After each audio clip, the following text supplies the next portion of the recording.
Good afternoon, everyone.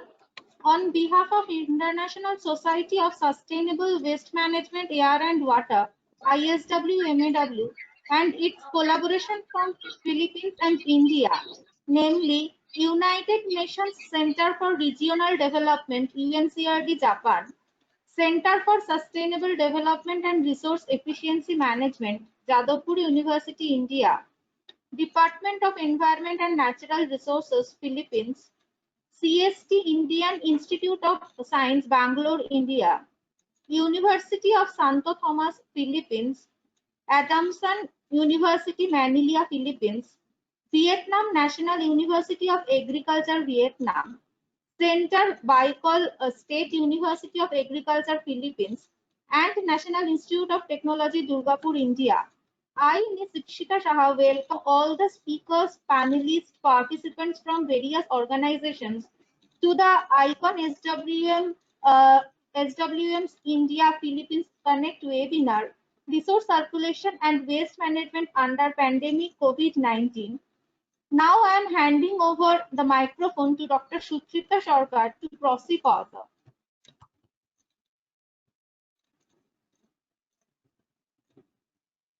I, Dr. Sutripta Sarkar, welcome all the speakers, panelists, participants from various organizations to the ICON SWM's India-Philippines Connect webinar, Resource Circulation and Waste Management under Pandemic COVID-19.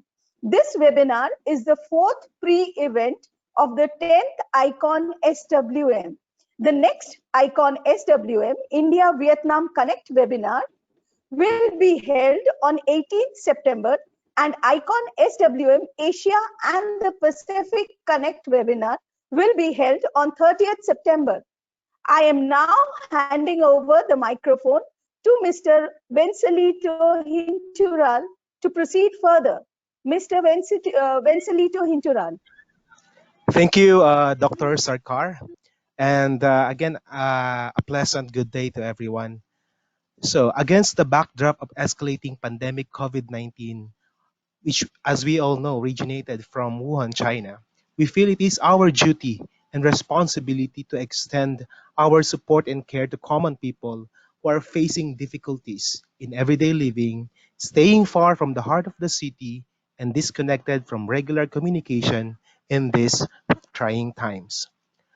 As to the objective of this webinar, we will discuss the waste management issues and challenges related to the protection of people and the environment from the effects of COVID-19, as well as the resource circulation that is taking place in these two collaborating countries, India and the Philippines, and also in Vietnam. We are very glad to announce that more than 700 participants from 12 countries have registered and participating in this webinar through this webinar platform and Facebook live streaming of ISWMAW and our collaborating organizations. We are pleased to inform you that we have a group of very distinguished expert speakers and panelists in this webinar. I'd like to inform also that all participants who have registered and attending the webinar through GoMeeting and Facebook Live Meeting or streaming will be given a certificate of attendance as per our database. I'd like to cordially invite you, all the participants, to submit articles and join the 10th ICON SWM-CE conference on virtual platform. The 10th International Conference on Sustainable Waste Management towards Circular Economy to be held during December 2 to 4, 2020 at Kolkata, India. Submission date of full article is on the 15th of October 2020. Again, the submission date of full article is on the 15th October 2020, the details of which will be sent to you and available in www.iswmaw.com.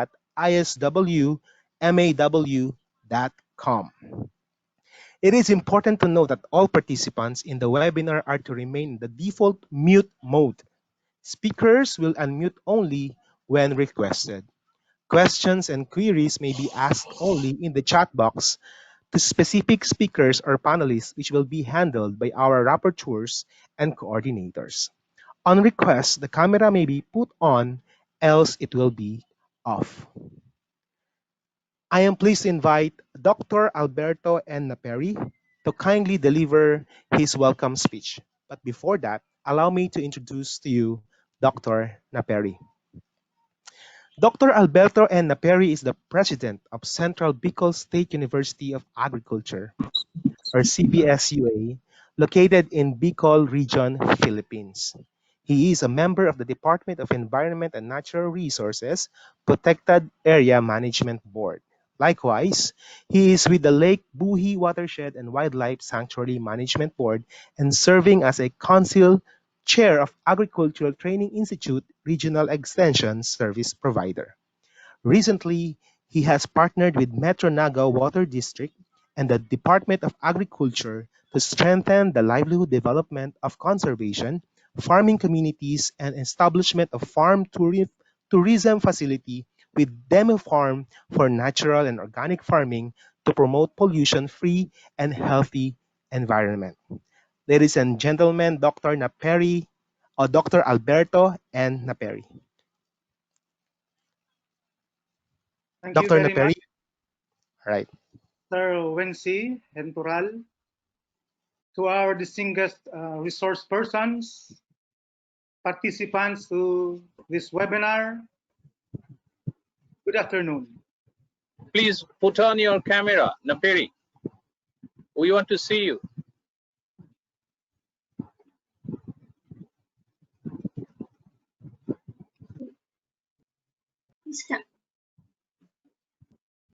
It is with great pride and honor to welcome everybody in this online activity with one purpose in mind, that is to protect our environment from the hazard of pollutions. I have my 101% support to this endeavor of the International Society Waste Management, Air and Water. This is a very noble cause that affects every individual existing in this planet.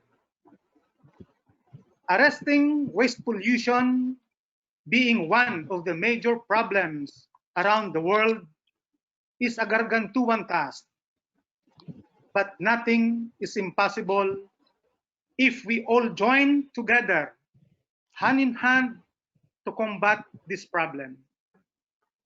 One of our strategies is to sponsor this webinar in order to educate our citizens on how we best manage and decrease, if not to zero down, waste pollution in our body of water and air.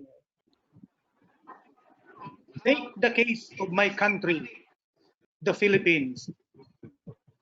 Our government in 2001 approved Republic Act number 9003, otherwise known as the Ecological Solid Waste Management, the very purpose of which is to address the growing problem on solid waste in the country, giving birth to the National Social Waste Management Commission.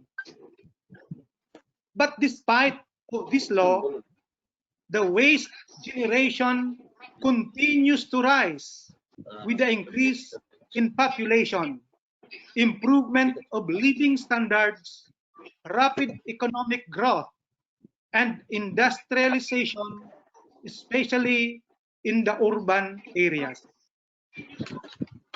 Data from the National Solid Waste Management Commission calculated that from 37,000 tons per day in 2012, the country's waste generation steadily increased to 40,000 tons in 2016. An estimated average per capita waste generations of 0.40 kilograms per day for both urban and rural areas. On the other hand, data from the World Bank estimates that solid waste being produced by Philippine cities will go up by 165% to 77,000 tons per day from 29,000 tons as a consequence of a projected 47.3% hike in urban population by 2025. So this is already an enormous problem to resolve. And I'm only presenting one country. So let's take a look on the global data.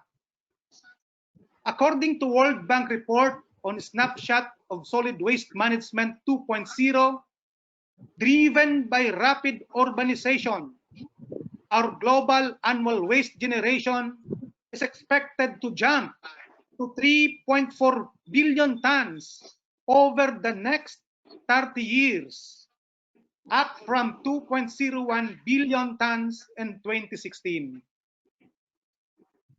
Our waste is one of the causes that pollute the air and water.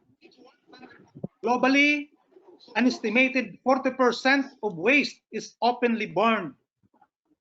According to World Health Organization, 9 out of 10 people in the world are exposed to level of air pollutants that exceed safe level set by WHO. And as a result, around 3.8 million premature deaths are caused by air pollutions every year. This is very alarming and something that we all need to look into. That despite of COVID-19 pandemic, we should not rest on our effort in advancing and protecting our environment. So ladies and gentlemen, our activity for today will certainly contribute in resolving our environment concern. That is why the International Social of Waste Management, Air and Water has invited renowned experts to share with us the latest technology and innovation in resource circulations and waste management.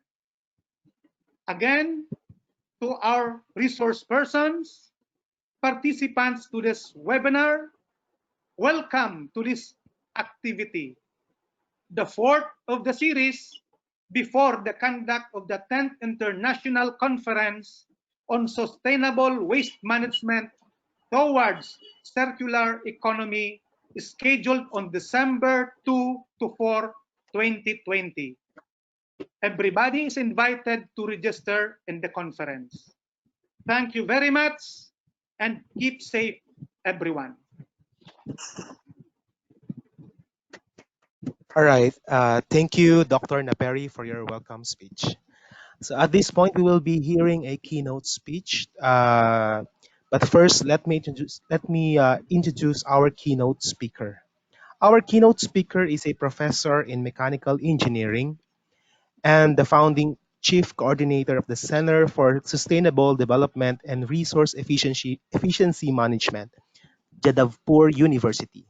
He served as the Dean, Faculty of Engineering and Technology and Head, Mechanical Engineering, and the Director, CBWE, Ministry of Labor and Employment, Government of India, and Industry.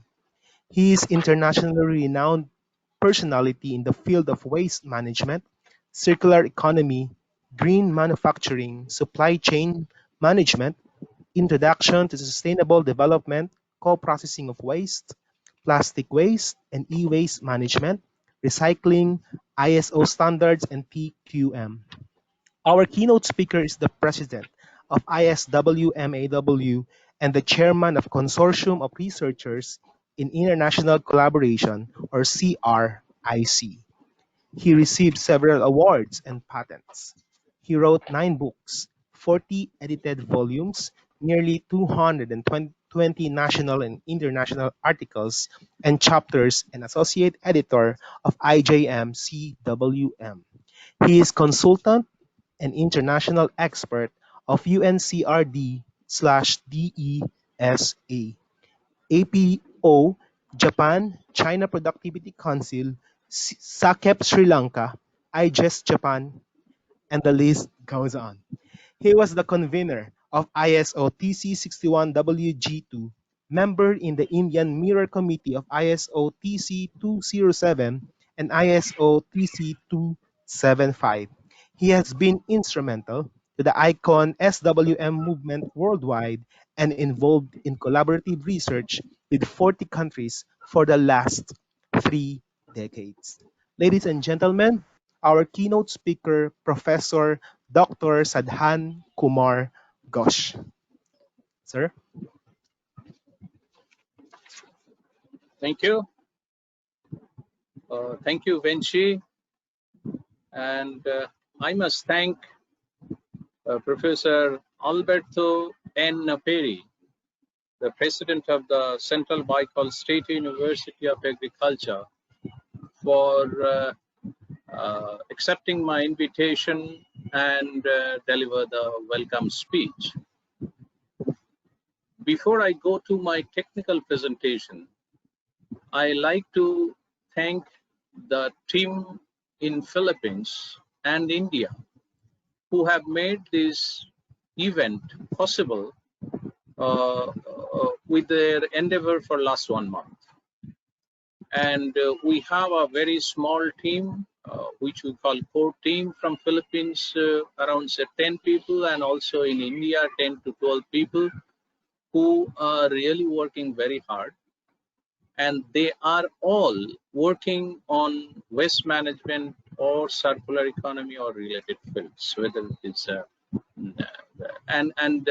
we were interested to have some people from industry, but this time we could not get some people from the industry. But however, there are some speakers and also the panelists who are working in the community, municipality, and had experience with the industries.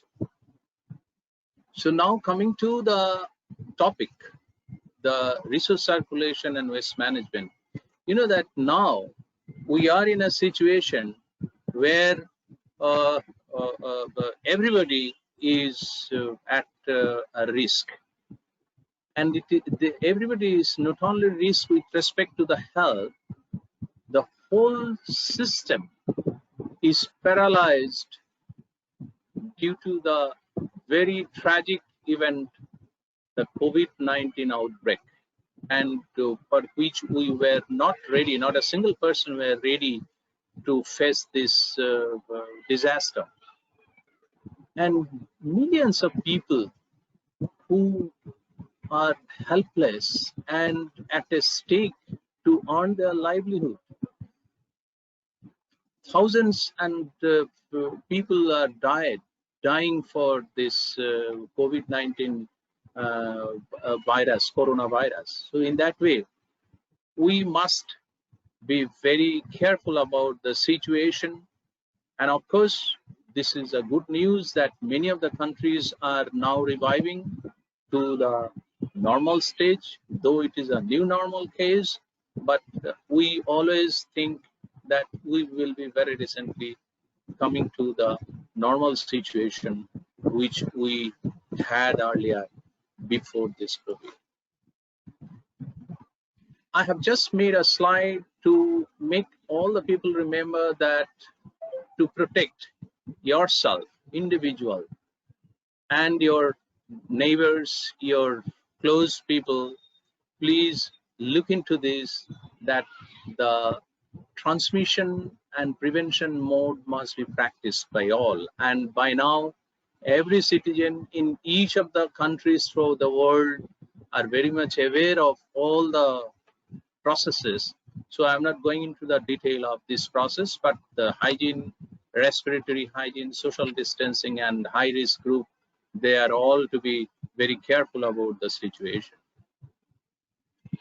Coming to the waste generation, though the general waste generation has reduced to a greater extent, but on the other hand, there are huge amount of waste on the other sector. Like if we consider mainly the plastics and the single-use plastics, in many of the cities, it has increased quite a lot, and sometimes it is more than 30% of the existing system. So in that way, this is one of the area of the waste management which we have to take care of that, and we have to look into a new system for combating the plastic waste management.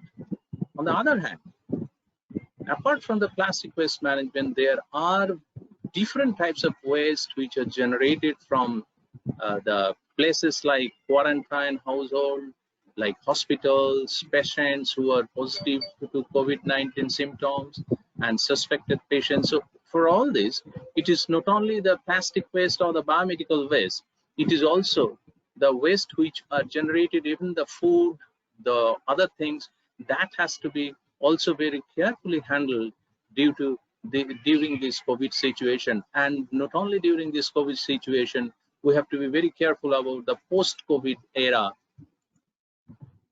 So I have just shown some of the items, like say gown made of LDPE, mask, and today you know that mask has become the compulsory dress of a person, whether he is a lady or lady or female or male, or even for the child. So the growing amount of the mask is enormous in each of the countries. So in that way, on the other hand, the disposable bags, like thousands of people are getting affected, and for their treatment, apart from the general treatment, this is a huge quantity of saline bottles, special shoes for the workmen, tubes, gloves, and many other things. So these are also has to be taken care very seriously. The other photo which I took, this photo from a city in India. See, these are all gloves and masks which are scattered here and there with the municipal solid waste. So this cannot happen during this period of time. We have to be very careful about it. So what is the solution? The solution is, there are many problems for this, but the solution is, the first and foremost solution is the segregation. So once the wastes are segregated, whether it is COVID or non-COVID, then the problem of the waste management with respect to the COVID affection is lessened by 50 or 60%. And then this is a model which I have made it, the COVID waste generator, then sorting and segregation, then infectious and non-infectious.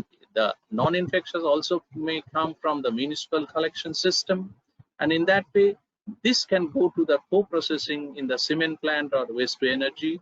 On the other hand, the infectious plant goes to the biomedical waste facility, and now many of the countries have a very good biomedical waste facility. In India, we have a very good biomedical waste facility which started from 1989, 88, 89. So in that way, but one thing is to be very carefully seen, that the COVID waste must not go for the recycling. Though we encourage the recycling in the circular economy, but as this is infectious, and unless and otherwise one is not sure that it is disinfected, it should not go to the recycling bin. Because if it goes to the recycling bay, then there are possibility of many affected people who will cropped off very recently due to this recycling process. So I'm now coming to India. What is happening? What are the recirculation process and the circular economy implemented in India? We have a very robust waste management system, and it started from before we are free. In 1934 it started. Then the one of the major benchmark is the Stockholm Conference in 1972, and then the amendment of our constitution. So in the amendment of the constitution, it has given a power to protect the environment to each of the citizens. So these two are the benchmark activity for India to start the protecting environment and also waste management. So in that way, 2016, we have revamped our waste management systems, mainly the legislative part, and we have 6 waste management systems plus the battery rule. That gives a very good impetus to our waste management system. So before that, in 2000, this is a structure of our biomedical waste management system, where you know that all the waste container are colored according to the types of waste, and I have just shown it. I'm not going reading this, but this is also available in the website in our biomedical waste management system. But most important, what I wanted to say, that the color code has to be maintained very, very carefully and judiciously, because once the color code is not maintained, the whole waste management, it will be jeopardized. These are all bin culture and the colored bin, and these are all, I mean, with the color, its destination is also fixed. So in that way, once this is changed, the whole of the waste management will be in problem, and the people will also be a problem. So in India, there are a number of biomedical facilities. This is one of the facility, photograph of one of the facilities, and we have also the system of our government of India and CPCB. We have issued a number of guidelines for handling the COVID waste at different levels. So these are all available in the website. I'm not going into the detail of that, but most important is the disinfection, the system of disinfection. And this is one of the photographs, which is Ghaziabad, one of the factories. And you know that in the biomedical waste facility, one is the system, other is the cleanliness in the biomedical facility. And I'm very happy to show you the next photo. This is the incineration plant of the biomedical facility. See the cleanliness in that particular factory. So this type of facilities should be replicated in other countries also, specifically the developing countries. COVID-19 has affected all the areas of concern, and we have the 17 SDGs. Each of the goals in the SDGs also affected by COVID-19. And mainly when we are concerning the climate action, life on land, life below water, and responsible consumption and production, these are mostly areas where we have some scope to improve. And if we talk about the responsible consumption and production, due to the COVID situation, the consumption pattern has totally changed. And in many of the cases, the consumption has reduced to a greater extent. But whatsoever the production has come down. Production is very much related to the economy of the country. So in that way, this is one of the areas where we have to be very much concerned when in the post-COVID era. But we have some speaker who will talk about this water and the COVID situation. Now, in India, this is just a figure showing recycle generation of waste, then per capita waste, collection and efficiency in different countries, percent recycling, composted, energy recovery, other treatment, and landfill. You know that there are some countries where the landfill is maximum, but as far as India is concerned, in last couple of years, we have improved a lot, and our target is again that we should not send the waste to the landfill more than 20%, because we have in the legislation, we have specified different processes, and the first process in the legislation is the segregation. And one of our speakers, I invited Nalini, she will also show how the community is segregating the waste in different cities, specifically in Bangalore city. So that is now replicated in different cities. And I am really proud to say that we have a Swachh Bharat movement where 4,242 cities in India is now involved in the segregation process of waste and the recirculation of the waste, recovery of the waste. So we are going for this source reduction and extended use and reuse. We are not only going for the expanded recycling, because if you cannot reduce at source, only going by recycling will enhance the cost of the process and also the quality of the poor material, poor quality of the material. So in that way, we should always go for the upstream measurement than the downstream focus of the processes. And you know that circular economy, this is one of the definitions I have evolved in 2019.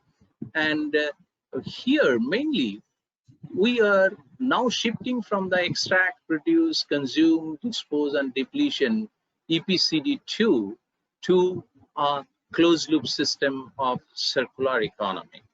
Circular economy in a very, very common language, whatever you reduce your consumption pattern, you reduce your consumption and change your consumption pattern. Whatever resources you are using for a single process, at the end of the life cycle of that particular product, take those material and try to use it as an input material to the second process or the third process or the fourth process. So in that way, the resource consumption will come down, the process cost will come down, and this is the movement towards circular economy. So in that way, this is also supporting the sustainable development goals of our 2030. And this is a very common figure, that linear economy, and this is the circular economy. So you know that 3R principle, this is a very, very popular principle: reduce, reuse and recycle.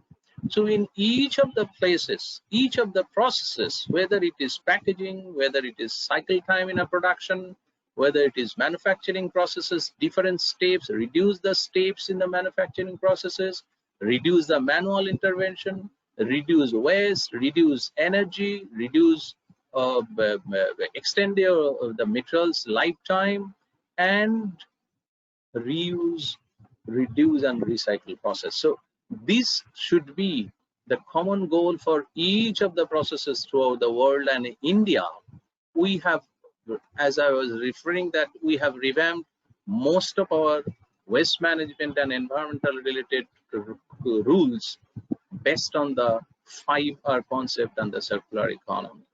And also the Swachh Bharat movement, that is giving a big impetus towards circular economy. I'm not going to the detailer. This is one of my models, so that if we are interested to have the circular economy, then we must not go for only recycling, but we have to think of this from the very beginning of idea generation.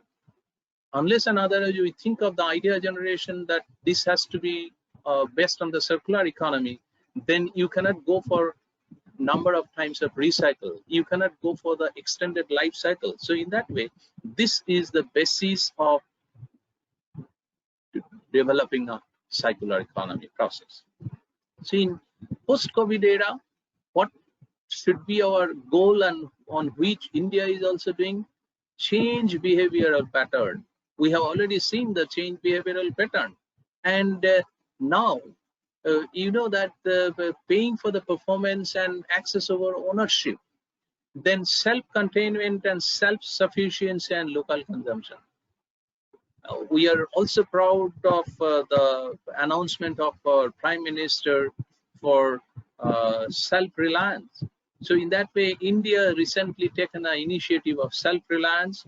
So in that way, it is not only many other things, it is not only the waste management process, but mainly the import substitution. Stop import and create product within your country. So in that way, that will generate the revenue, that will give more employment, and that will give the that will not have a dependence on the other country, because you know that for last 6 months we have seen that all the flights are closed. So if there are imports, then how the material will come for your import? And so it is necessary that you have to substitute. And in India, with this, there are a number of innovative processes which are now evolving, starting from the manufacturing of the very small mass to big machines. Short supply chain. You know that this is also one of the dependency beyond borders and short supply, because you are not storing the material, you are trading, the exchange in trading is also less. So in that way your profitability is more, your wastage of the material is less. So in that way, that is also one of the things which which should be reflected in the contract, and it is being carried out in India. And of course, the consumption pattern and limitation and priority. So these are all has to be settled, and in India, we are now going ahead with all the fundamentals of the circular economy in the post-COVID era. You know that this is a situation which India had, and in many of the places it is still now, but this is a new horizon, this is a new paradigm that people are now taking oath towards the Swachh Bharat mission, towards making better waste management, towards circular economy. So this is a very good initiative India government has taken in 2014 and 2016. And you know, this is one of the very important issue which many of the countries are now replicating from India, that we start, as I was telling, that we started from 2016, where we were just monitoring the physical progress of the recirculation of the waste, recovery of the waste, and the waste management. So 73 countries participated in 2016. Then in 2017, we could take up 434 cities. And these are, please remember that these are all proactive attitude of the municipalities and the cities. So then we changed our strategy and we took the output parameter. What are the results? And then the outcome-based parameters we have set, and there 4,203 cities, see 434 cities to 4,200 cities. There is a big jump of the participation of the cities. And 2009, there was 4,237 cities. This year we have 4,242 cities, but the strategies are changing time and again. We started from physical progress, then output parameter based on outcome, and then the sustainability. So, and this, after the sustainability, you have to institutionalize. So now this year we have trying to institutionalize the whole cleanliness, waste management, and the recirculation. And in 2021, we have already set our parameters for an integrated approach. So in that way, this is one of the very important issue in India, where we are very proud that we are going ahead with the circular economy and fiber approach with respect to the recovery of the material, reduction of the consumption in all the cities are concerned. We are not only, and there are number of, these are some of the parameters like citizen feedback, direct observation, certification, service level progress, and each of these are divided into 4 to 7, and each of these are also ranked. So in that way, these are physical ranking, a physical verification as well as a document verification are being carried out, and this is the biggest survey which is organized in India. Last year, this whole process of recovery and recycle and waste management has affected around 43 crore, 0.43 billion people in India. So it is nearly it is nearly 50% of the total population of India who were affected and who were impacted with this process. So in that way, there's a number of activities in different cities, like say separation of waste, processing of waste, then the formalizing different waste speakers, a collection of waste from door to door in segregated manner, then there's cleaning the city, cleaning the rivers, and different composting and FSTP, fecal sludge management systems. And of course, on the other hand, we have banned a number of plastics, mainly the single-use plastics, in all 28 states and 8 union territories. But it depends on, I mean, everywhere it is not the same, but we have started banning it, and our target is by 2022 we will ban the whole of the single-use plastics. So these are all processes: biogas, composting, and this is also the composting plant. This is a waste to energy plant, and this is a MRF, material recovery facilities. So this is all material recovery. You know that there are some very good practice, though not mechanical. The manual separation of the cities, small cities, are also very significant improvement in India.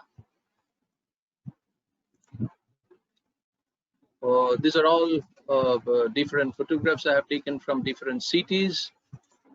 And you know that we have number of intervention of the technology for the recirculation of the waste. So these are some of the technologies which we are doing, and this is one of the very important issue, like RDF and the co-processing in India. Co-processing of the waste in cement plant.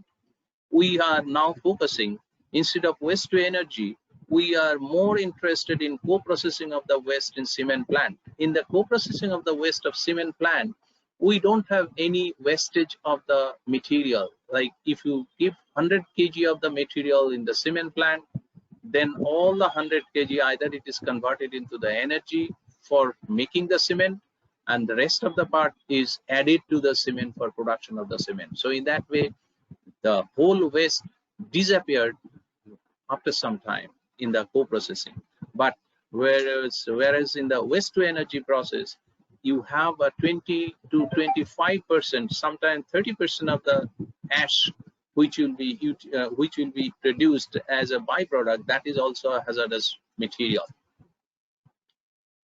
Again, what are the countermeasures India has taken? The legislative framework, we have given guidelines to the people, government support and monitoring all the time. You know that one more important thing which I like to highlight here, that the data management system in India 5 years back was not very significant.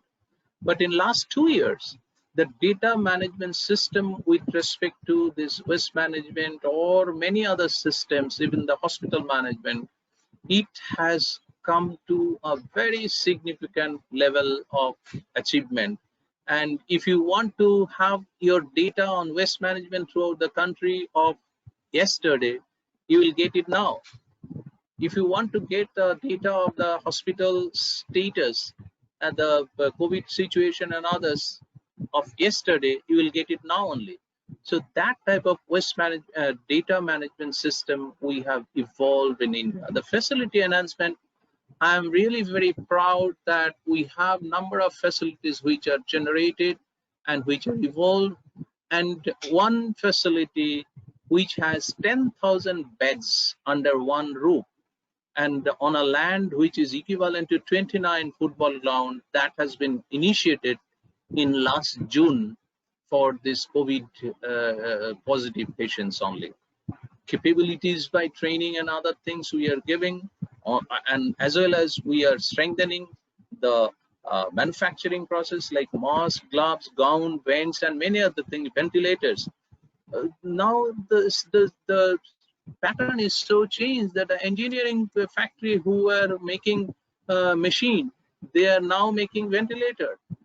Even the contractors who were putting the construction business, they are also in the ventilator making business. So in that way, a lot of innovation has come in the process. Healthcare staffs are strengthened, financial support, huge financial support for the poor people by the government. and protecting health and environment, but most importantly, emotional and scientific aspect is also to be seen. And in India, we are also taking care of this, who are involved in the COVID countermeasure processes. And of course, these are some of the actions which are needed still now. We must generate more and more awareness and the containment legislative framework. If the guideline is given, that is not all, but we have to be very careful about the implementation, effective implementation of the management systems.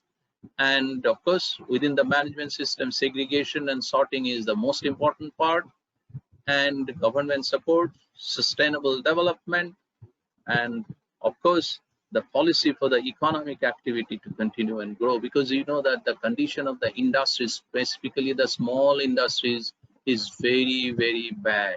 So in that way, we have to take them in the mainstream. So economic policy from the government is one of the challenging issue, and that has to be support, but that needs supporting to the SMEs and also the other industries. The one more important thing which I like to highlight here, which is not written here, is the education system.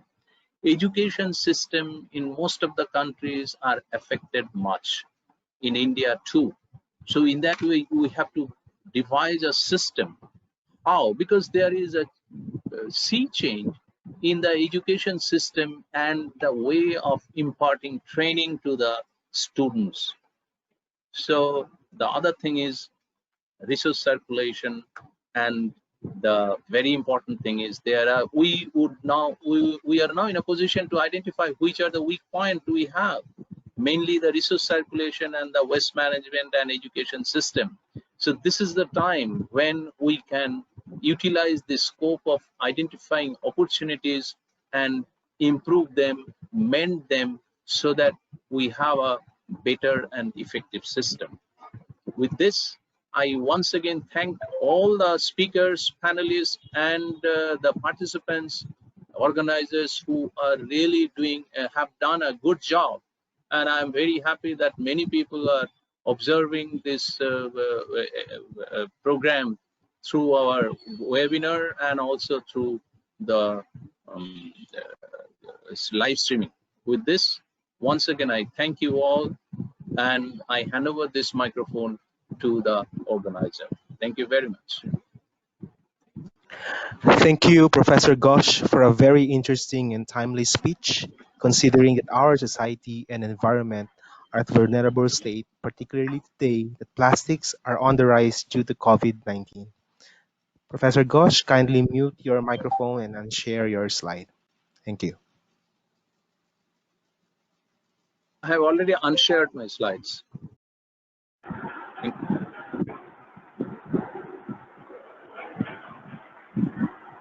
Good afternoon, all the speakers, panelists, and all the participants, and my dear colleagues. It's time to start today's technical session. For this, I now request Mr.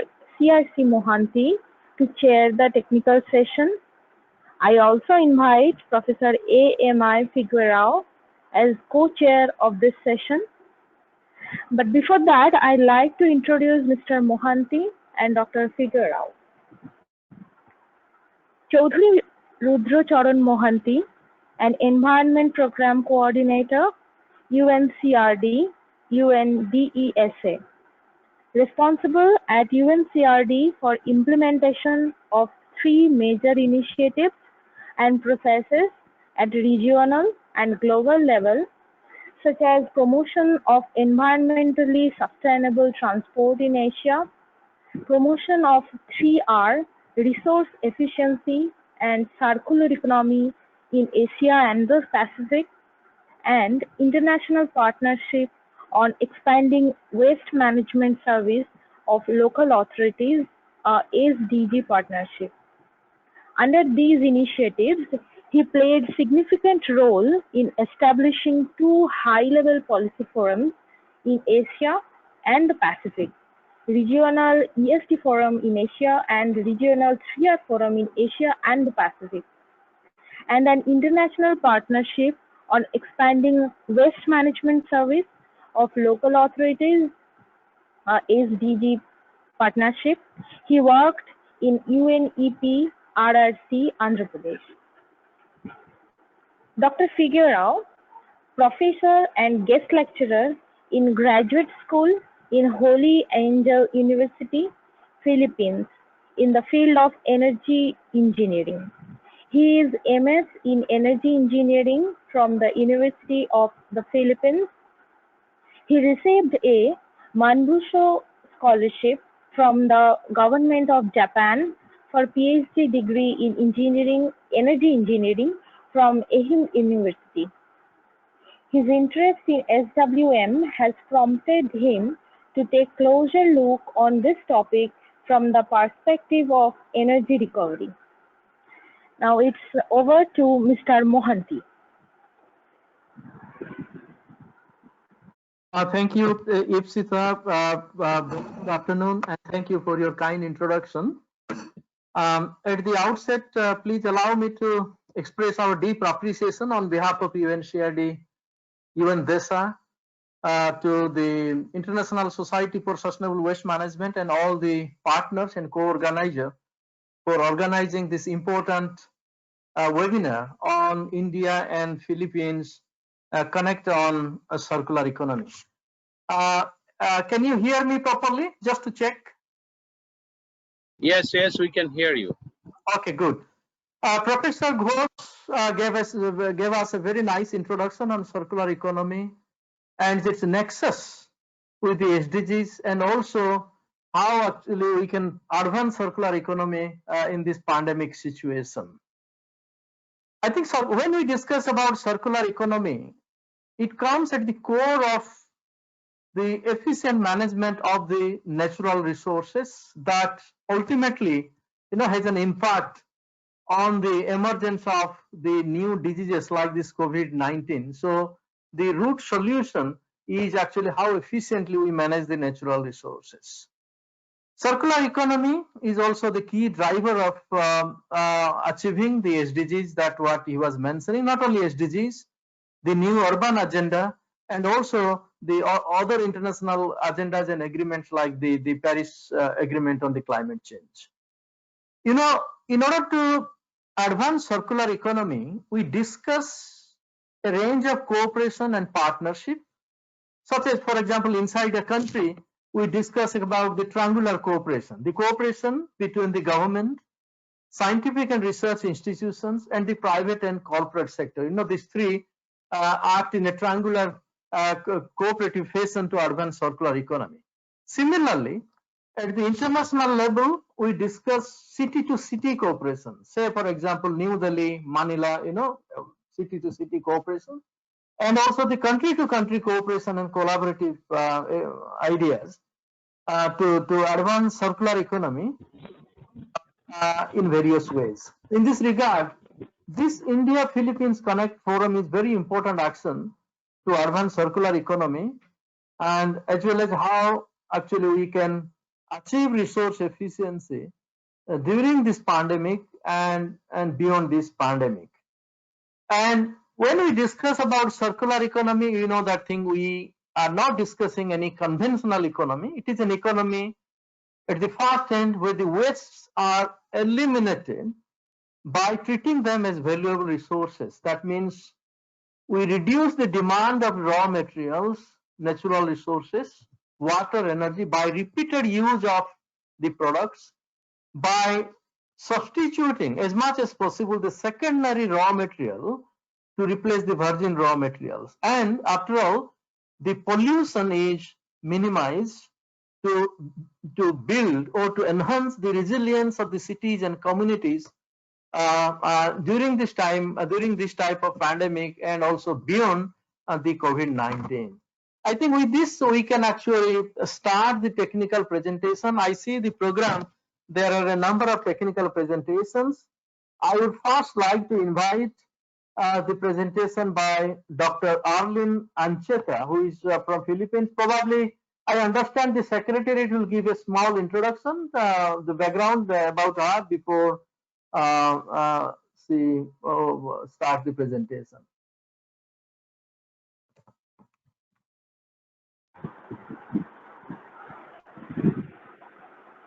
Thank you, Mr. Mohanty. Professor Alan Anglada Ancheta, PhD in Yes. Environmental Science, minor in Sociology, with area of specialization in Social Theory and the Environment. She teaches at the University of Santo Tomas, Manila, Philippines. Her research interests are solid waste management, disaster studies, active in NGO work on solid waste management. I now request Professor Ancheta to please unmute your microphone and share the screen. Thank you. Good afternoon. Can you hear me? Good afternoon. Good afternoon. Yes, Mom, we can hear you. We can hear you. Yes, we Okay. can hear you. I am Arlen A. Ancheta from the University of Manila, Philippines. And the topic I Make would your like presentation bigger. You can make your presentation bigger. Full screen. Full screen. Full screen.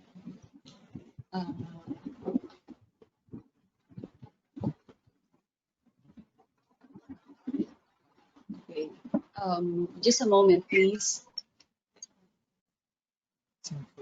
Okay, go ahead. Don't worry. I think this is maximum probably. No. Please go ahead. Don't worry. All right. So the title of my presentation I would like to share is Solid Waste in the Context of Pandemic COVID-19 Philippine Experience. I just would like to give an introduction to my country. So my country is located in Southeast Asia, and on the map is it's the flag of our country. It's located in Pacific Ocean on the archipelagic Southeast Asia. Now, the Philippines 2020 population is estimated at 109,581,78 people at mid-year, according to UN data. We have an irregular land surface, long coastlines, and so we're famous for beaches, rice terraces. And since we are located in the Pacific Ring of Fire, so we have numerous volcanoes, one of which the most famous is Mayon volcano. However, like most of the countries in Southeast Asia, the Philippines is vulnerable to natural calamities, flooding, marine litters, and COVID-19.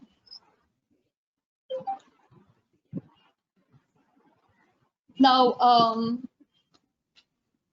COVID-19 in the Philippines. On January 30, 2020, the Philippine Department of Health reported the first case of COVID-19 in the country with a 38-year-old female Chinese national. On March 7, the first local transmission of COVID-19 was confirmed. Of course, COVID-19 provided implications, but there are two things that we really have to take care of, that is public health risks and increasing volume of solid waste. As of today, September 10, there are 245,143 confirmed cases, 185,543 recovered, and 3,986 deaths. So the COVID-19 pandemic brought social and economic challenges, including solid waste, to our country. We have limited public exposure. There is limited mobility, especially for the elderly and young children. And we are required to have our quarantine pass. We have to undergo thermal scanning. So movements are restricted. Then there were many financial losses due to the businesses that displaced many employees. So look at this picture. People have to wear face masks in public while on queue to enter a public market. And so we just cannot enter churches, malls, wet markets anytime we want. And at the same time, there is increasing disposal of infectious waste. And so in a way, we created a COVID-19 lifestyle. The use of face masks, the use of face shield, social distancing, which I mentioned a while ago, and consumption habits. Would prefer to stay at home, and so there is more of door-to-door delivery of food and other goods.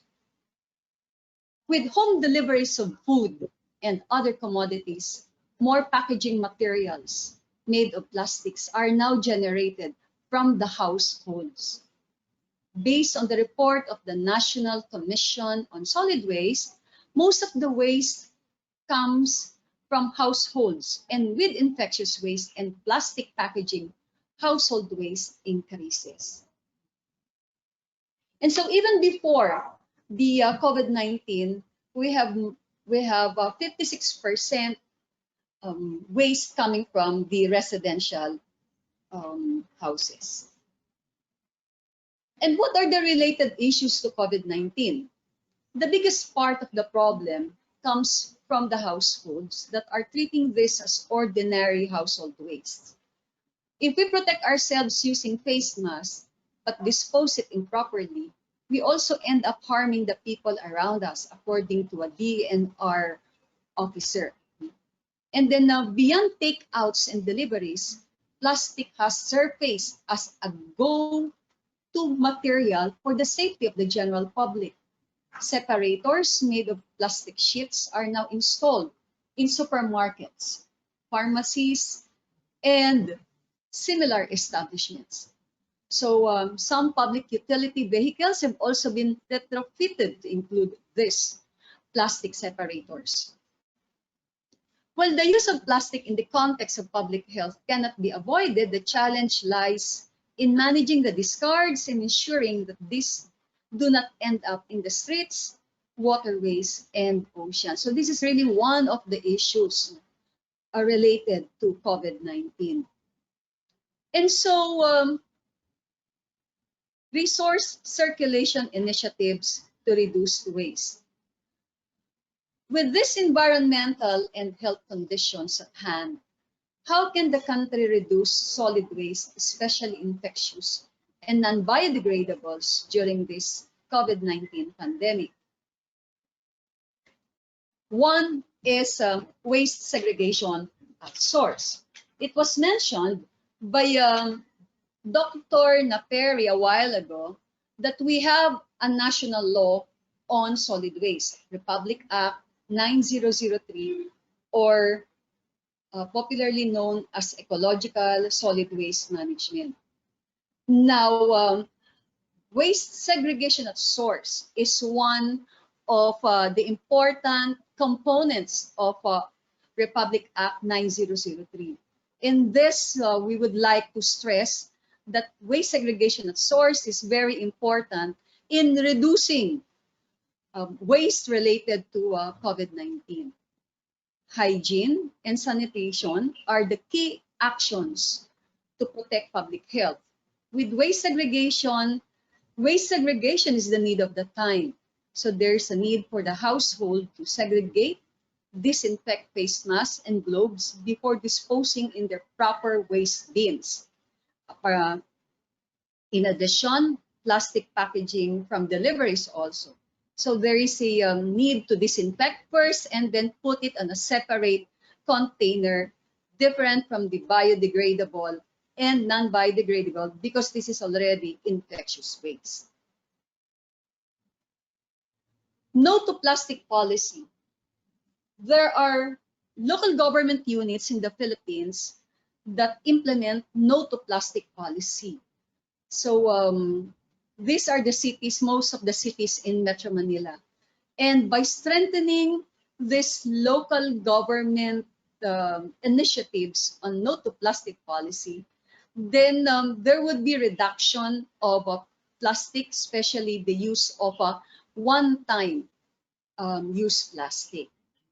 So we have cities like Muntinlupa, Makati, Manila, Quezon City. So they are discouraging consumers to the malls, the commercial areas are not providing plastic containers to the consumers, and so the consumers have to bring their own reusable bags. Then promoting zero waste practices. There are also local government units in the Philippines that practice zero waste. And the model city in the Philippines is the city of San Fernando, that's in the province of Pampanga. And actually, zero waste is just following the different components of Republic Act 9003. So there is that is segregation at source from the household. Then instead of a centralized collection by the waste provider, there is decentralized collection of waste from the different communities. And the most important component of zero waste practices is the presence of material recovery facility in the community that would further segregate recyclables from residuals.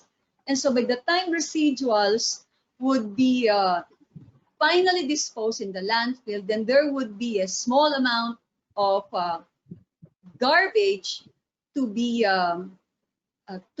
disposed in the landfill. And so diversion rate of zero waste cities is high, and the high diversion rate would mean less cost to the local government unit also.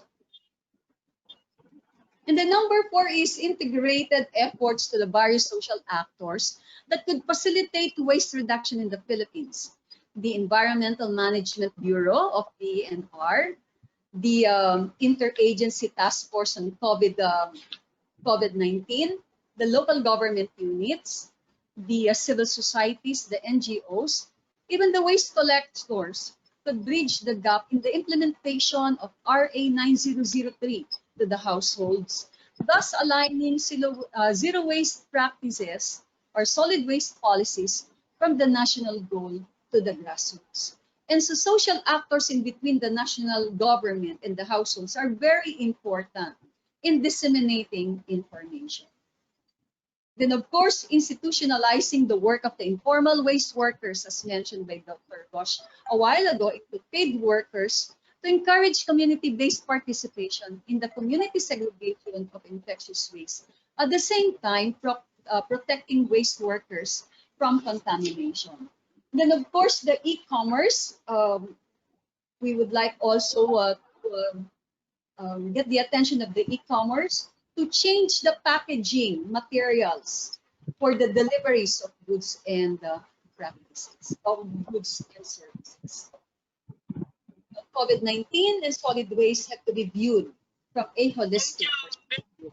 Both threaten public health, one affecting the other. Thank you very much for listening. Thank you very much, Professor Arlene. I think we can go to the next presentation, which is by Professor Nguyen Dinh Ha from Vietnam. Maybe the Secretariat will give a small introduction about Professor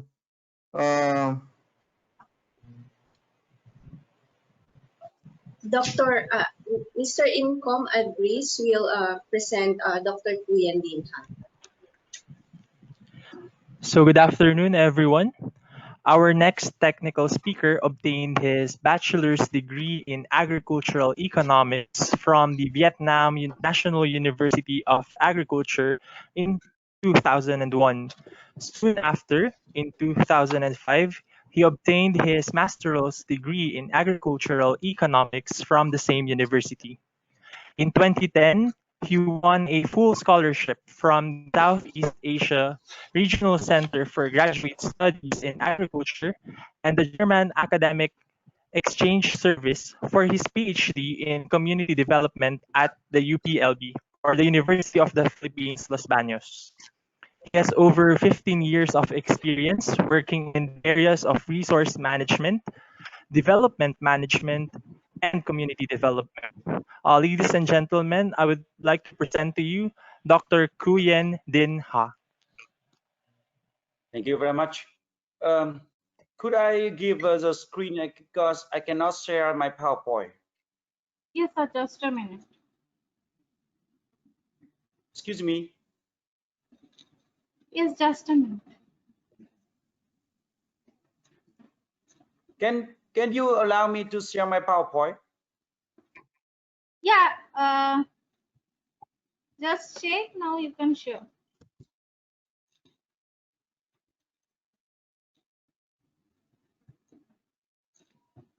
Yes, Dr. Hall, now you can share your screen. Yes.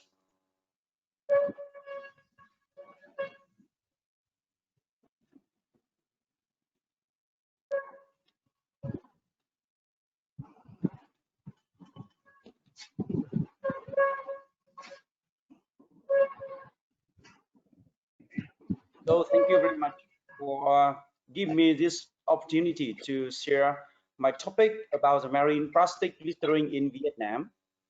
And with the themes National Action Plan for Marine Management of Marine Plastic Litter by 2030. My content focus on 4 points. Firstly, about the introduction. Secondly, about the marine environment started in Vietnam. Thirdly, about the Vietnam Nation Action Plan for Management of Marine Litter by 2030, and then something about the way forward. So firstly, about the introduction, Vietnam have a broadly safe as country has long with the south distance from over 1.6 thousand kilometers long, and then we also have a coastal line over 3,000 and connect with boundary with Philippines, Indonesia, and China. And Vietnam now is facing 3 major population issues, including the soil, water, and air pollution.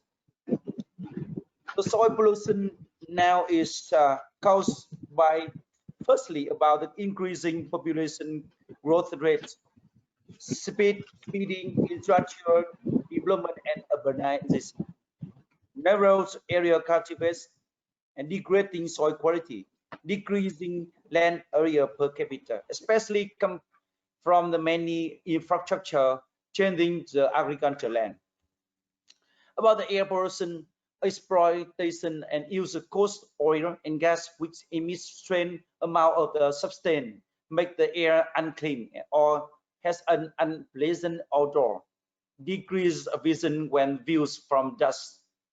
About the water pollution, more worry issue due to the appearance of the foreign substance like plastics in liquid and soil from the making of the water source toxic to the humans. Other marine environment started in Vietnam now. We have also over almost 300 industrial parks, more than 500 million square meters of facilitators generate more than 47 tons of the hazardous waste and over 125,000 meters of medical waste daily. And we also have almost 800 cities with 3 billion square meter waste, but most have not been destroyed poverty. Nearly 43 million motorcycles, and then many people talk that Vietnam is a motorcycle city of motorcycle, and over 2 million of cars. Marine environment started in Vietnam now faced with the 4 issues. Firstly, gradually losing the inherent marine beauty. Plastic garbage along coastline, marine animals being poisoned with the microplastic, and then lack of community awareness. So based on the marine environment started in Vietnam, we have Nation Action Plan for the Management of Marine Litter in up to 2030. About the general objective, firstly, have to focus on the implementation, innovation, and fulfill Vietnam's commitment to another country regarding return for plastic litter, with a focus on the marine plastic litter, to eliminate plastic litter from land-based and ocean-based source, strict to the become a pioneering country in in my degradation of the marine plastic litter in the region. The second general objective is contribute to the implementation of the nation strategy through the division of the Prime Minister, and then ensure development and deployment of the stream for improvement of soil waste management in Vietnam. The third one about create a sustainable approach to work to the circular economy model and facilitate plastic waste collection, recycling, and reuse in Vietnam. And then fourth general objective to improve the community and society awareness toward behavior habit concerning single-use plastic and non-biodegradable plastic bags. So based on the general objective, have to focus to state up to 2025 and then 2030. So special objective up to 2025 have to reduce marine plastic litter by the 50%. Collect 50% abandoned loss and discard the fiscal year. Prevent the use of the single-use plastic and non-biodegradable plastic bag in 80% of coastal tourist area. Tourist attraction, tourist accommodation, and then other coastal tourist services. Ensure nationwide beach cleanup campaign launch at least twice a year, and then strict for 80% marine protected area to free protect. Monitor marine plastic litter annually. Assess marine plastic litter every 5 years and number of in the 5 major rain basin in the north central Coast, central region, central Vietnam, south central Coast, and then south and Iceland, historic percentile local in Trout Insular District. Up to 2030, to reduce marine plastic, it's up to 75%, and collect 100% of abandoned loss or this current year. Put on and then dispose of fishing gear in the sea. Prevent the use of single-use plastic and non-biodegradable plastic bag in 100% of coastal tourist area, tourist attraction, tourist accommodation, and then other seaside tourist services. 400% of marine protected area to be free from plastic. Monitor marine plastic litter annually. Assess marine plastic litter every 5 years, and the number of destroyed the 11 major rain basins and then 12 Israel listed along the coastal line.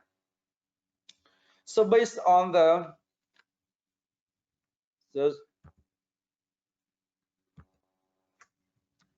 solution to overcome the protect the marine environment in Vietnam, we have a tree planting to source of oxygen to atmosphere, and it is also source of carbon dioxide, reducing soil erosion and then ecosystem.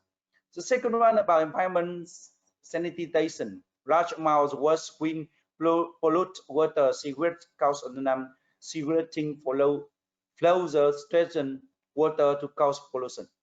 And limit plastic use. Of course, we have organized a sea cleaning campaign program branded session for the old people to limit use of plastic products. So based on there, in the future, have to have some way forward to tax and then pollution. Firstly, have to focus on the education and train the behavior preventing to plastic and marine plastic litter. Second one, we have to collection, classification, storage, transfer, and processing of plastic waste from the coastal and ocean-based activities. The third one about the control of the plastic litter at the sources. And the fourth one, international cooperation, scientific research, application, development, and transfer of the marine plastic litter processing technology. And the fifth, as knowledge, consistent and effective investigation, survey, review, research, and formulation of the mechanism for the marine plastic litter management. So that is on my topic, more focus on the nation strategy of Vietnam in the future. Need some reference. Thank you very much for my speech. Thank you. Thank you, Dr. Ha. for your very lucid presentation and giving practical insight of the COVID-19 waste processing. Please mute your microphone and unshare the screen. Okay. I request Dr. Rahul Baidia, Assistant Professor, Institute of Engineering Management, to introduce Mrs. Nalini Sekhar. Rahul is a bit held up. Dr. Rahul Vaidya is a bit held up. So I will be introducing Mrs. Nalini Sekhar. She is the co-founder of Hasiru Dala, a social impact organization, works with waste pickers in Bengaluru. Her passion is to restore the dignity of workers in the unorganized sector and improve their access to predictable livelihood and social security for their families. Trained waste pickers and helped to become waste management micro entrepreneurs. Co-authored articles and books on waste pickers' rights.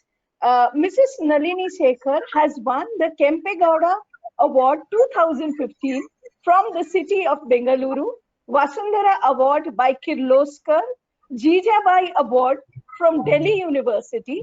She has also been chosen as one of the 100 women in India who made a difference in the society by BBC.com. Mrs. Nalini Sekhar, it's a proud privilege to have you. Kindly unmute your mic and share your scheme. Your deliberation time is 12 minutes, ma'am.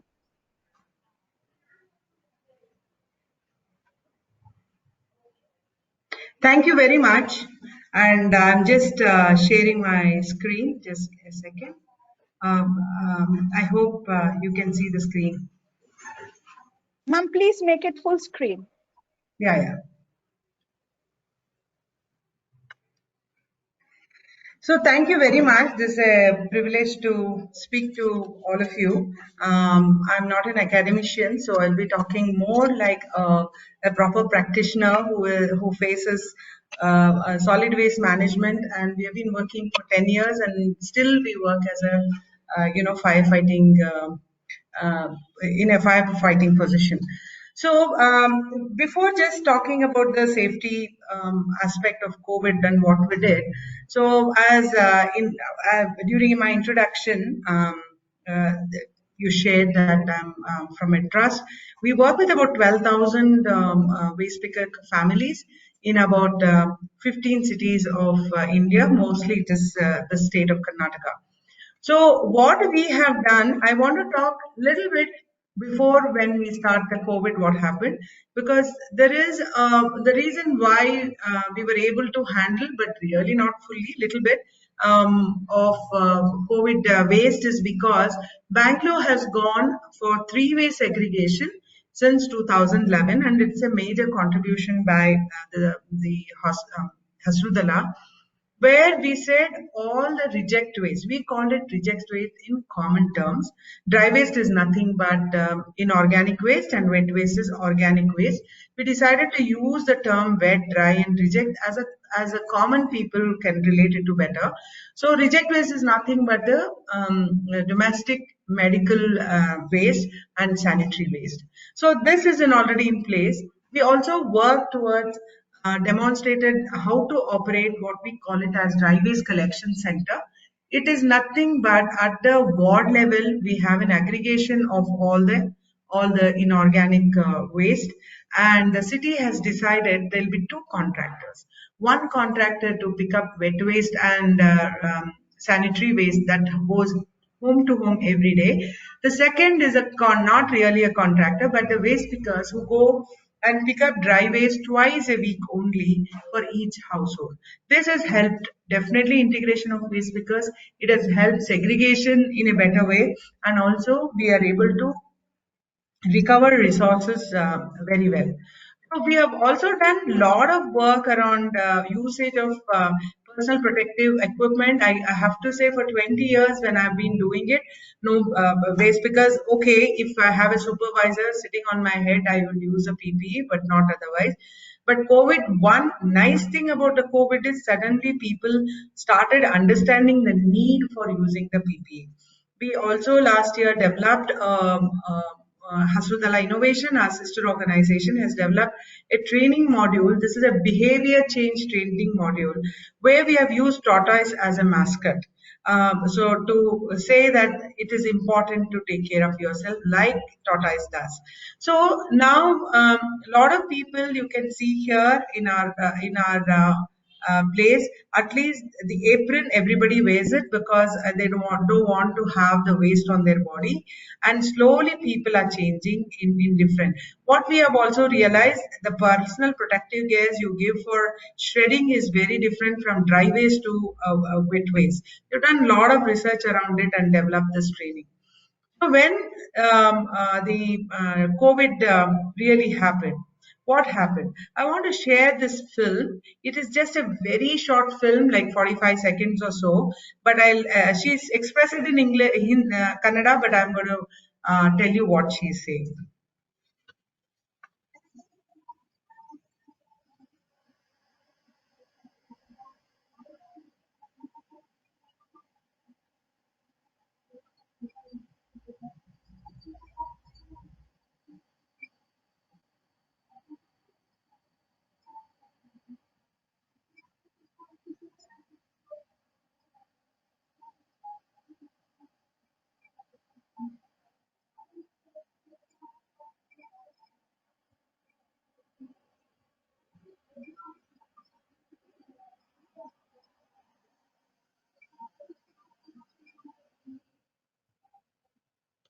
So this is Kumuda, who actually is talking here. And because we have a set system, she was able to talk about it. She made this film by herself and sent it to all the Resident Welfare Association. Soon it became really viral, and a lot of ministers and a lot of people, citizens citizens who are concerned, just sent out. So it reached a lot of people. What she's saying there, we collect dry waste and wet waste separately and reject waste separately. Like you do the other reject waste, where we have asked you to pack it in newspaper and make a red mark, please do it and give it. So that will really, really help us to handle. Otherwise, we are getting 200 to 300 such masks and we are very scared. So this is what we were able to do because there was a set of different kinds of setup in the BBMP. The other thing, the local government tweeted this themselves. The local government tweeted many of these kind of, where waste pickers are talking, waste workers are talking about their difficulty, and they completely promoted reusable masks. And I must say, in the COVID kind of a situation also, they were proactive to talk about don't use disposable masks. And what we have really seen is when the COVID thing started, we are essential worker. We cannot stop working. So we had two challenges in hand. We did not have proper guidelines either from national government or state government when we started in mid-March. At that time, we really reached out to International Red Cross guideline and asked them for some guidelines. And they actually didn't have a guideline, but they guided us what to do. And today also we think that same guidelines is holding good for us. And we really created a lot of groups where waste pickers themselves started talking to their people where they collect, they provide services.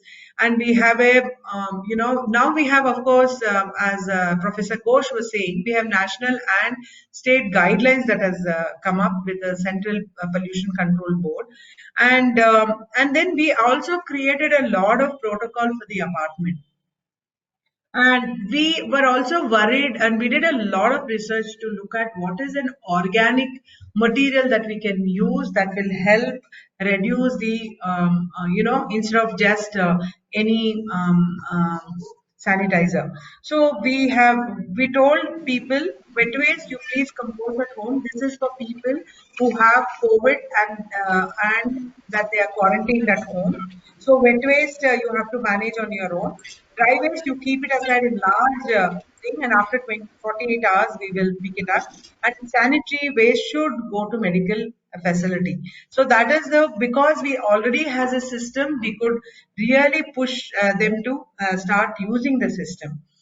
So we have done a lot of work with them. There was only maybe a small portion of people who are doing door-to-door collection every day, but we have a huge number of people in thousands who actually go on the street to pick up. So and many people didn't go, and all of them started calling us and saying, "I want mask, I want gloves," which is a nice thing for us because we have never seen our waste because asking for these things. So that way it created a lot of awareness. And where we actually collected the waste, we distributed a lot of material for sanitization and how to do the sanitization.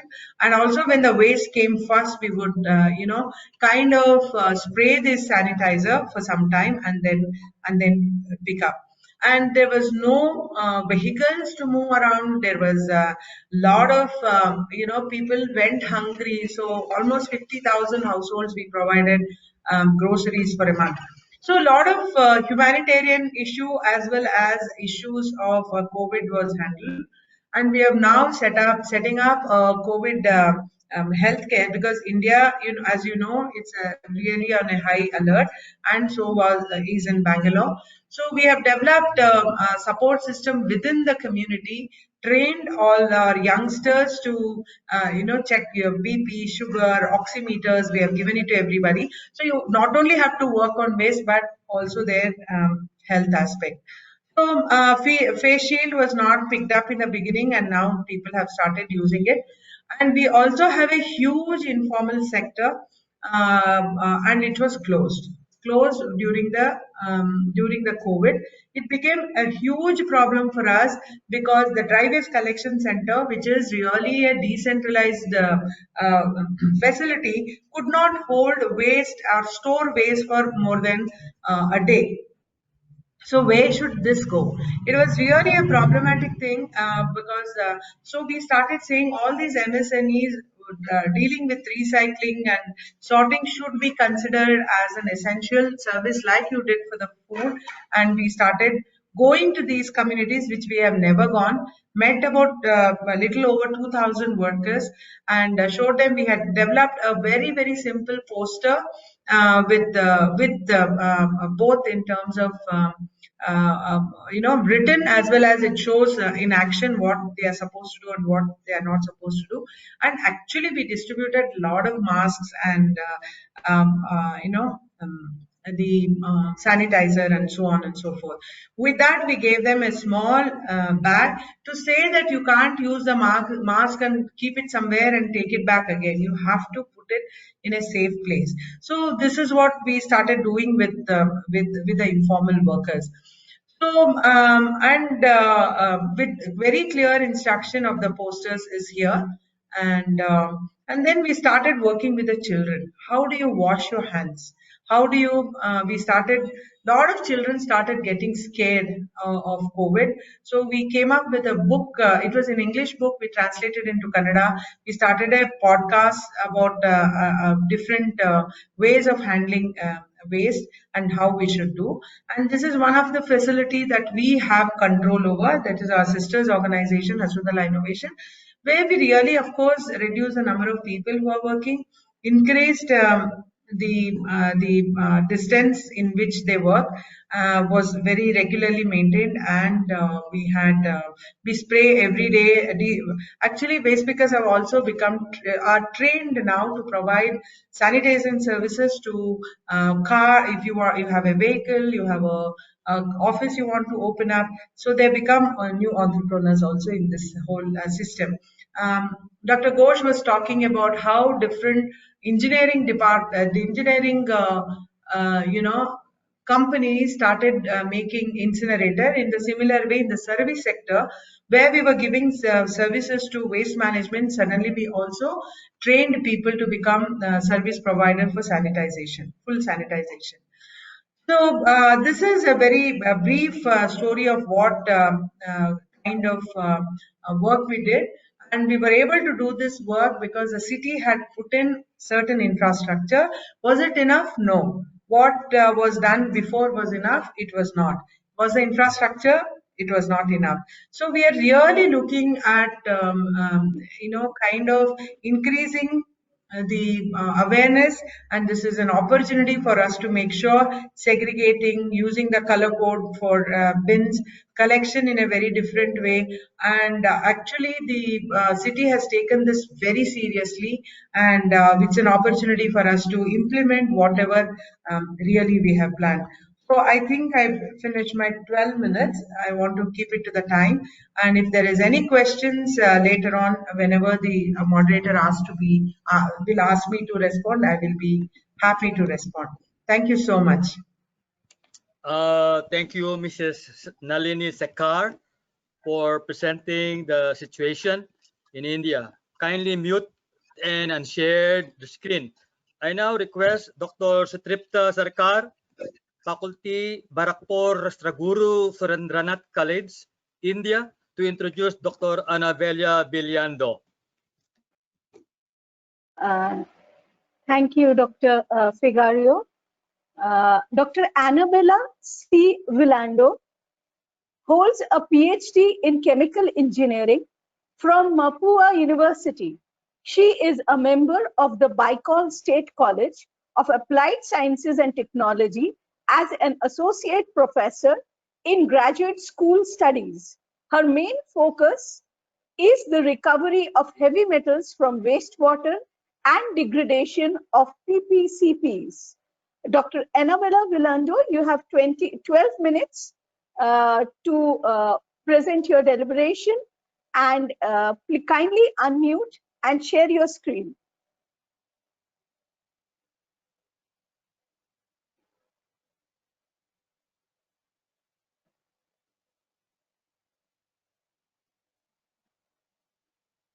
Good afternoon. Thank you for the introduction. This afternoon, I'm going to present the just a minute, Dr. Villando. Please make your presentation full screen.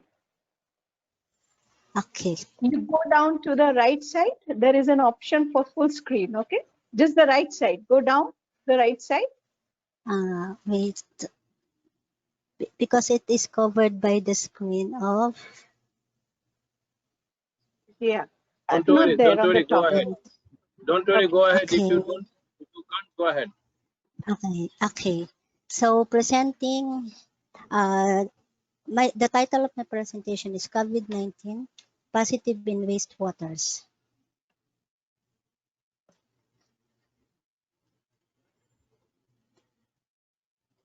A new acute respiratory disease known as COVID-19, caused by a novel coronavirus, emerged at the end of 2019, was originated in China, in Wuhan, China.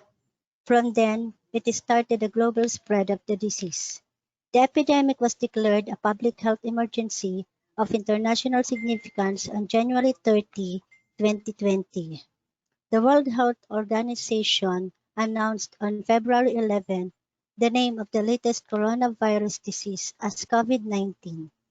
On the 11th of March, the WHO updated the level of spread of COVID-19 from epidemic to pandemic. The emerging COVID-19 pandemic have reached global implications for public health, economic activity, and society as a whole. They are interconnected in many ways and cannot yet be completely assessed. The number of patients infected with COVID-19 was mainly calculated on the basis of individual tests and laboratory-based biomolecular diagnostics using reverse transcription, quantitative polymerase chain reaction, or the RT-qPCR. COVID-19 cases was recorded by regional health officials and consolidated at national level. COVID-19 was found to be accompanied by diarrhea in 2 to 50% of cases. The viral RNA has been detected in children's stool for more than 4 weeks. Children positively identified for fecal swab samples after having tested negative for COVID-19 in the nasopharyngeal test, which all led to the alert that COVID-19 could be transmitted via various pathways. Likewise, both SARS-CoV-1, the coronavirus that causes SARS in 2003, and MERS-CoV, the coronavirus that caused MERS in 2012, were present in blood, feces, and urine. Numerous researches have shown that COVID-19 was found in feces in infected individuals. In addition, COVID-19 can be contained in fecal samples weeks after the contamination is no longer observed in oral swab samples. The virus can also spread via feces in the sewage systems. Traditionally, fecal contamination of water supplies has been described as a risk to public health. Water may serve as a vector for pathogen transmission, creating opportunities for outbreaks or sporadic cases of infection. Pathogenic viruses are often present in the water environment and are known to cause a large number of water-related diseases. SARS-CoV-1 was identified in hospital wastewater, household wastewater, and drinking water for 2 days at 20 degrees Celsius and up to 14 days at 4 degrees Celsius. The virus could be eluted by 500 to 1,000 milligrams per liter of chlorine in a few minutes, and this can be killed by ultraviolet radiation or by heating for 30 minutes. Thus, the demonstration of temperature has a strong effect on viral persistence. In fact, it has been widely shown that higher temperature is correlated with fast inactivation of enteric viruses, and temperature is identified as the most important variable for viral sustainability in water. This is due to an increased protein denaturation and extracellular enzyme activity. On the basis of past studies, it has been concluded that the disinfection of SARS-CoV-1 in patients' excrements and wastewater is of great concern. In terms of COVID-19, its existence in hospital drainage system has been recorded, and community wastewater management sites, opening the way for the virus to enter the community water supplies. Also, water droplets transferred from defective water pipes was found to be involved in an infection of SARS-CoV-1 in Hong Kong. The reason was a defective sewage system, which initiates the transmission of virus-laden droplets through the MTU vents in the restrooms, from which ventilation brought them through several other rooms. It was argued that the possibilities for the significant viral load within the sewage drainage system, in combination with the possibility for airborne transmission due to virus aerosolization. This calls for the sewage piping system to be regarded as a prospective transmission pathway for COVID-19. The interconnection of the sewage piping system may promote the exposure of COVID-19 within or even between buildings. Such aerosolization and droplets generated during flushing of toilets to be seen as a method for transmission for several kinds of infectious diseases. It was detected in untreated wastewater in Netherlands, Australia, Greece, and USA. COVID-19 macromolecules have been found in the patient's saliva, blood, and anal swabs. This raised the issue of viral gastrointestinal illnesses and fecal transmission pathways for the virus. The provided information indicates that the COVID-19 virus may also be present in environmental water systems that may serve as ground for viral infections. The US EPA has noted that conventional treatment and decontamination methods for wastewater treatment plants are predicted to be effective in removing the virus from the sewage systems.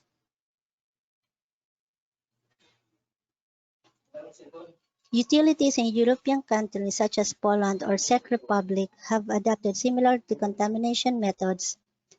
On the other hand, China has decided to raise the chlorine use for sanitation purposes of the wastewater treatment plants to control the spread of COVID-19 via wastewater. In April 23, 2020, the WHO and UNICEF interim guidance on water and wastewater has reassured that 99.9% significant removal of coronavirus was observed in 2 days in primary sewage effluents at 23 degrees Celsius, 2 weeks in pasteurized settled sewage at 25 degrees Celsius, and 4 weeks in reagent-grade water at 25 degrees Celsius. Temperature increase, sunlight, and high or low pH all make it easier to reduce the virus. The same communication was considered that in an excellently designed, very well managed, and centrally controlled wastewater treatment plant at each stage of the process results in further reduction of the potential risk from the virus. Wastewater treatment plants not optimized in removing the virus should include special attention. Majority of the wastewater treatment plants involve preliminary, primary, and secondary treatment wherein the effluent is being discharged into the surface bodies of water and sometimes recycled for agricultural irrigation. To conclude, in an integrative point of view, wastewaters can act as transmission routes for the COVID-19 virus. Migration of viruses, pathogen, and wastewater contaminants at different environmental conditions, such as temperature, pH, and humidity, are essential in understanding the fate and hazards posed to the surface, coastal, and groundwaters, as well as the overall geoenvironment. Other facts of the COVID-19 pandemic are increased in the demand for water supply and wastewater systems worldwide caused by frequent personal hygiene methods. In this context, the following direction for future research must be studied to enhance the monitoring of water and sewage technology in the event of public health emergencies. To monitor the spread of wastewater pandemics, a low-cost epidemiological detection system is required. The effects of rivers, streams, and coastal waters when disinfectants are pumped into the river sewage pipes of cities performing the water purification during COVID-19 pandemic must be studied. These are my references, and thank you for listening.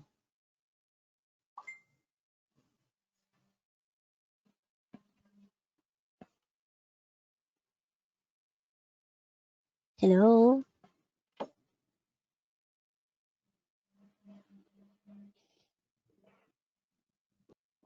Mr. Mahanti, he has completed. Yes, completed. What about the presentation by Mr. Barua, Professor Barua? Yeah, he is here. I'm here. Yeah, I will. Okay. Okay. So the next presentation is by, I think I'm missing this program somehow. Yes. The next presentation is by Professor Deven Barua. I think please go ahead. I think the Secretariat will give a small introduction about Professor Barua. But meantime, you share him, share with him the screen. Rahul, go ahead. Enable me to share. Thank you. While Yes. Rahul is not there. So, yeah, go ahead. Please. Dr. P.C. Borua, Professor and Head of the Department of Energy at Tezpur University, Assam. His research areas are bioenergy, energy management, rural energy planning, having 100 articles, 19 PhD scholars, and 35 MTech theses he guided. He is the principal investigator of 6 ongoing and 8 completed projects. He received Commendation Medal by Indian Society of Agricultural Engineering (ISAE), Indian Distinguished Visiting Fellowship by University of Nottingham, UK, Eminent Engineering Personality by the Institution of Engineers India in 2015, Fellow Institution of Engineers India in 2012. Dr. Borua, kindly unmute yourself and share your screen. You have deliberation time of 12 minutes. Thank you very much. I have noted my time. Esteemed chairman of this session, Mr. C.R.C. Mohanty, co-chair, Professor Rao, all other co-speakers of this session, all particularly Madam Nalini, I have a very huge salute for you. And then also Dr. Andela, whose works or presentation will help me immensely to directly, clearly focus the brief presentations I have prepared along with my colleague, Dr. Sampiti Kataki. She is also here in this room. I am really feel privileged and honored being one of the speakers here in this India-Philippines Connect. In fact, it is an Southeast Asia and India is a lead to connect us, and we have common problems, and this type of connection is very much required as India is looking for. And under the sensing conditions, the geopolitical conditions, and obviously this forum will be able to address many issues which we are in common. And I am really in today's presentations, I am really enriched by the speakers. All the speakers have very patiently listened, starting from our own colleague, Professor Sadhan Ghosh, and other presentations, Philippines, then Vietnam, and then India case study in Bangalore, and then lastly our Anvela's presentation, impressed presentation. Here, what as time was given only, I think 8 to 10 minutes, we are coming directly to focus the water, that is wastewater, which traditionally before COVID considered that recycling recovery is a concept. Now, with this pandemic, particularly COVID pandemic, what would be the role? Particularly, what would be the, just to sensitize ourselves. We learned many things. This 6 months experience is a really huge experience for all of us. We have experienced all sorts of corners of life: academicians, researchers, industrialists, politicians, journalists. Everybody learned a lot. Now, what will be the forward part? How should we go? Already who has declared that we should be prepared for any sort of pandemic in any future. Yes, we should do it. Now, coming to directly this water and the energy environment, what is the concept that we want? It is a connected nexus, and we were thinking of, and with our preparedness before COVID regime, we thought wastewater could be treated to recover energy, reuse it for different purposes, nutrients recovery, particularly nitrogen and phosphorus, which is very much required for crop production, and also for other organic fertilizers. That is also our requirement. However, that is not only that individual countries are giving emphasis, even the bodies, international bodies, where Mr. C.R.C. Mohanty is working hard for a long time in this Asian regions, including Japan. And then even the United Bodies very much say that it is their emphasis or stress, even or development goal that is being focused till 2030. It was there, but the status is yet that we are not content. We should not be content. We should go a long way. But maybe with this COVID experience, our thinking and strategies should be a bit different. And we'll have to. I am going to highlight those issues. Already Anbela says what will be the differences of strategies, particularly in the research areas concerning this wastewater, and what are the concerns. I think I will specifically address these issues. These are other things are already we know, including this Paris Convention, Paris Agreement, Climate Change Agreement, how wastewater is being considered, water is considered, and very important item.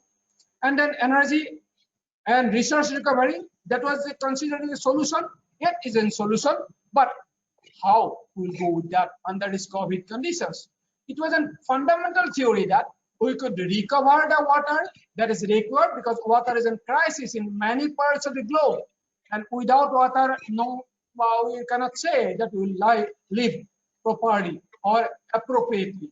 And then yes, energy is again a problem issue, and then if we could recover some part of the energy from this wastewater, that was a bonus and it was required. And along with the energy, some nutrients also was, this theory was conceptualized and also practiced in many countries, or many successful examples are there. Okay, this is there, and there are different routes. Anaerobic digestion, that means if water, that is your hydrocarbons, what is available over here, if you can give this methanogenic bacteria a chance, it could convert it into methane. That is energy, that is much required. And this anaerobic route, that methane, that wastewater methane could be used for directly heating. Thermal energy is required, even including the kitchen or any other thermal utilities. By replacing the coal, you can address the climate change, as well as we can also think of generating power by this methane. This methane is good methane, source methane, that is renewable methane you could consider. That was, this concept was thought, and it is also practiced in many successful utilities, and people thought that we would go with that. And then this is not much required in case of water. I'm not focusing this solid only the wastewater part. There may be some requirement of processes, and these processes were proven and it was done. We may need to do some screening, then primary settler, then biological reactors where this bacteria will work. And we are just should understand that bacteria could work in and for a given nature of the material. Its chemical nature, its physical nature, its biological nature is very important for appropriate functioning of this cluster of bacteria. That we should understand. Now, what happens of this appropriateness before COVID and after COVID concerning this wastewater, we should realize, and this is this concern, one of the concerns of this today's presentations. And then this is one, energy recovery. Also, the proven recovery, another is that this wastewater, which is coming from different sources, industrial sources, household sources, it carries many nutrients, and two important nutrients. One is nitrogen, another is the phosphorus. Phosphorus is already a concern for many countries because natural phosphorus is coming down, and this is a problem. That if you could recycle, we can address the issue of RRR. Also, we can help the countries who are phosphorus is an issue requirement for this crop. Phosphorus is a very important nutrients required for the crop. So phosphorus recovery from the wastewater stream in terms of the struvite is again a proper process, chemical process, very successful chemical process where renewable ways we can recover or capture the phosphorus which otherwise would have been percolated to the groundwater, polluting it and escaping from this natural route. We could have do it, and this technology we hope successfully in many commercial ventures it is doing, and it would have been practiced in our different Indian conditions or other countries also.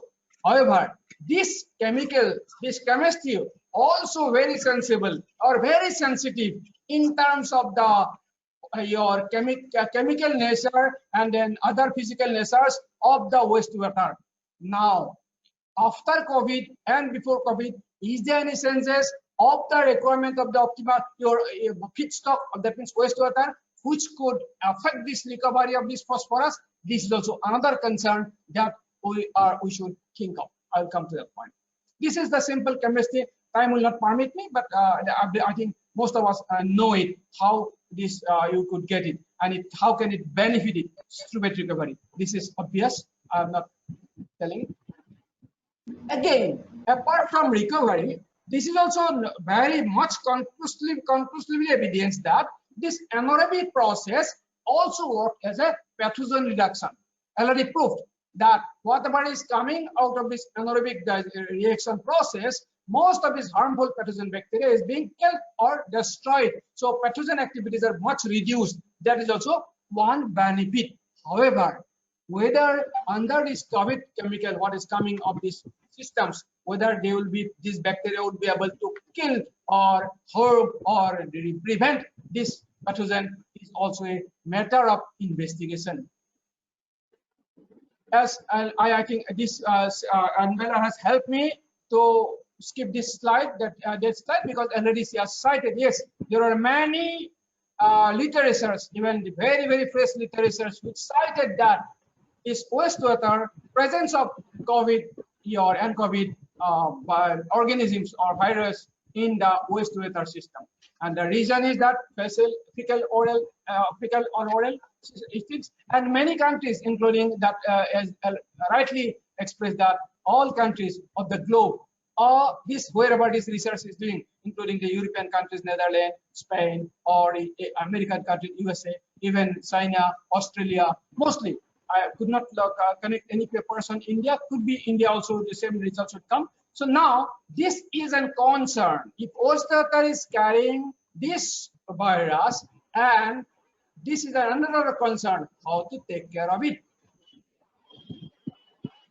Though now this is a concern, and this may not be conclusively evidence, because most of the things are studied within this last 6 months, because many of the things of this actual COVID is not known biology or its molecular structures. So most of the research, I think, perhaps were earlier SARS-CoV-2. That is one issue. As far as our confidence of this works literature are concerned, then this virus, one is that if infected people, we are sure that there is a possibility of virus. But this COVID is also another people who are asymptotic. Asymptotic persons, or their environmental contact or water or others, how this coming to this environmental, this is also another concept. So this we have already, though we are saying that we have wastewater treatment, but wastewater treatment facility, if we are very honest, are not appropriate, or maybe we need to do much of the things. And with this COVID, the microorganisms that could come, virus that could come, number one. Number two, we are also increasing the use of many soaps or detergent or any sanitation chemicals. What will be the effect of these chemicals on the environment, on our proposed facilities of recovery, strubate recovery, energy recovery? That those are also should be seriously seen. And then we should see or appropriate benign method of the sanitization. Otherwise, we are solving one problem. It should not create another problem of impacting the environment. That should be another focus of it. So literature already suggests some of the chemicals would be useful. Some of the physical method, it is useful. Physical method, solar radiation also, obviously it appears that it may not be non-benign.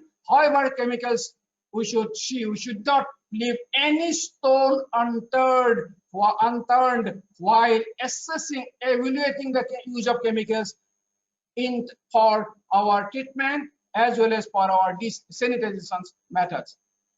So this is also the treatment options available in the literature, but our concern is that these residues which will remain in the water, their types, their quantity, the duration that your time, how long they will revive there, and their impact, and how it will concerns this research, recovery, recycling, reutilizations, reuse. This should be investigated. I think this forum is an appropriate forum, as Madam Nalini says, that maybe we could not have any guidelines. It is obvious because COVID has come so sudden, but there are some guidelines in Red Cross as referred. It's a very good thing. This ICON SWM now is a good forum to study and to indicate some past guidelines for the researchers, for the policymakers, for the governments, and for a common society, global society, and maybe a sub-global society called India, Philippines, Vietnam, or other countries of these regions, because we have commonalities. With this, I thank all of you. Particularly, I thank my colleagues, Dr. Sampriti Kotaki and her work organizations, DRL, Defense Research Laboratory, TESPOL. These are some of the research papers. With this, thank you. Complete. Thank you, Professor Devendra, for your lucid presentation. I now request the speakers to address the questions. May I request the rapporteur and coordinators to raise the question from chat box. Each speaker, only one question.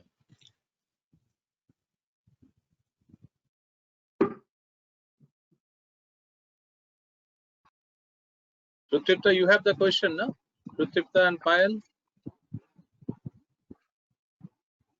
please hurry up. Yes, sir. Yes. Carry on. One by one. So we have a few question answers, questions to which we will be seeking answers. The first question is for Dr. Ha, and it has been asked by Dr. Aries. What are the initiatives of the academic institutions on the problem of marine littering? Thank you, ma'am. I will answer your question.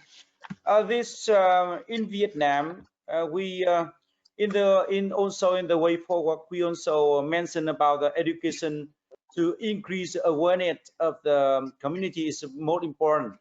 So firstly, we spend more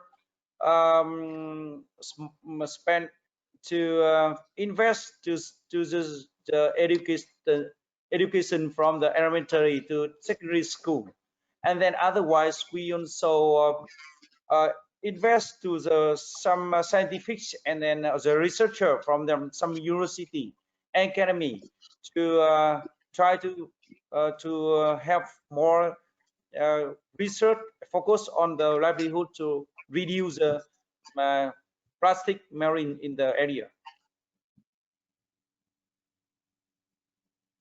Thank you. Okay, thank you, Professor Ha. The next question is to Dr. Ancheta. It has been asked by Dr. Avito. What are the important elements of Ecological Solid Waste Management Act that could facilitate infectious waste? There is another question. How can community-based solid waste management reduce plastic waste? Dr. Ancheta, please.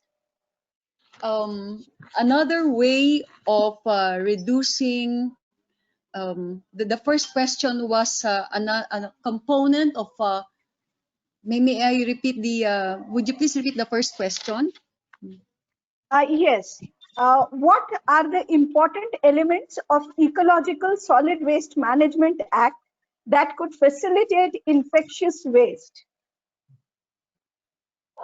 The first question, one of the important elements of RA 9003 is the emergence of material recovery facility. So though there is segregation at source in the household, there could be further segregation of infectious waste in the material recovery facility, where the waste workers can generally separate this infectious waste prior to the final collection and transport of the different types of waste. And then the other question is, how can community-based another question? The next question is, how can community-based solid waste management reduce plastic waste? All right. Now, in community-based solid waste management, there would be the collaboration of community members, the household community members, and the local officials in waste segregation.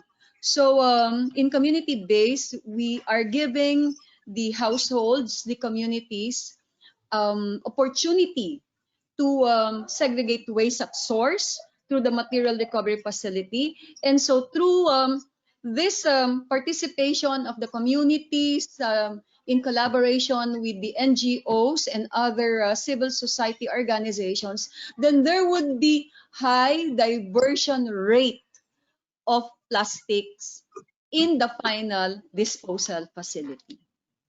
Okay, thank you very much. Thank you. I request the session's chair to proceed because there are no more questions in this technical session. Okay, thank you, Ipsita. So it is my privilege to do a little bit brief summary of this technical session. First, I would like to thank all the presentators and the resource persons to deliver very useful presentations with regard to circular economy and COVID-19.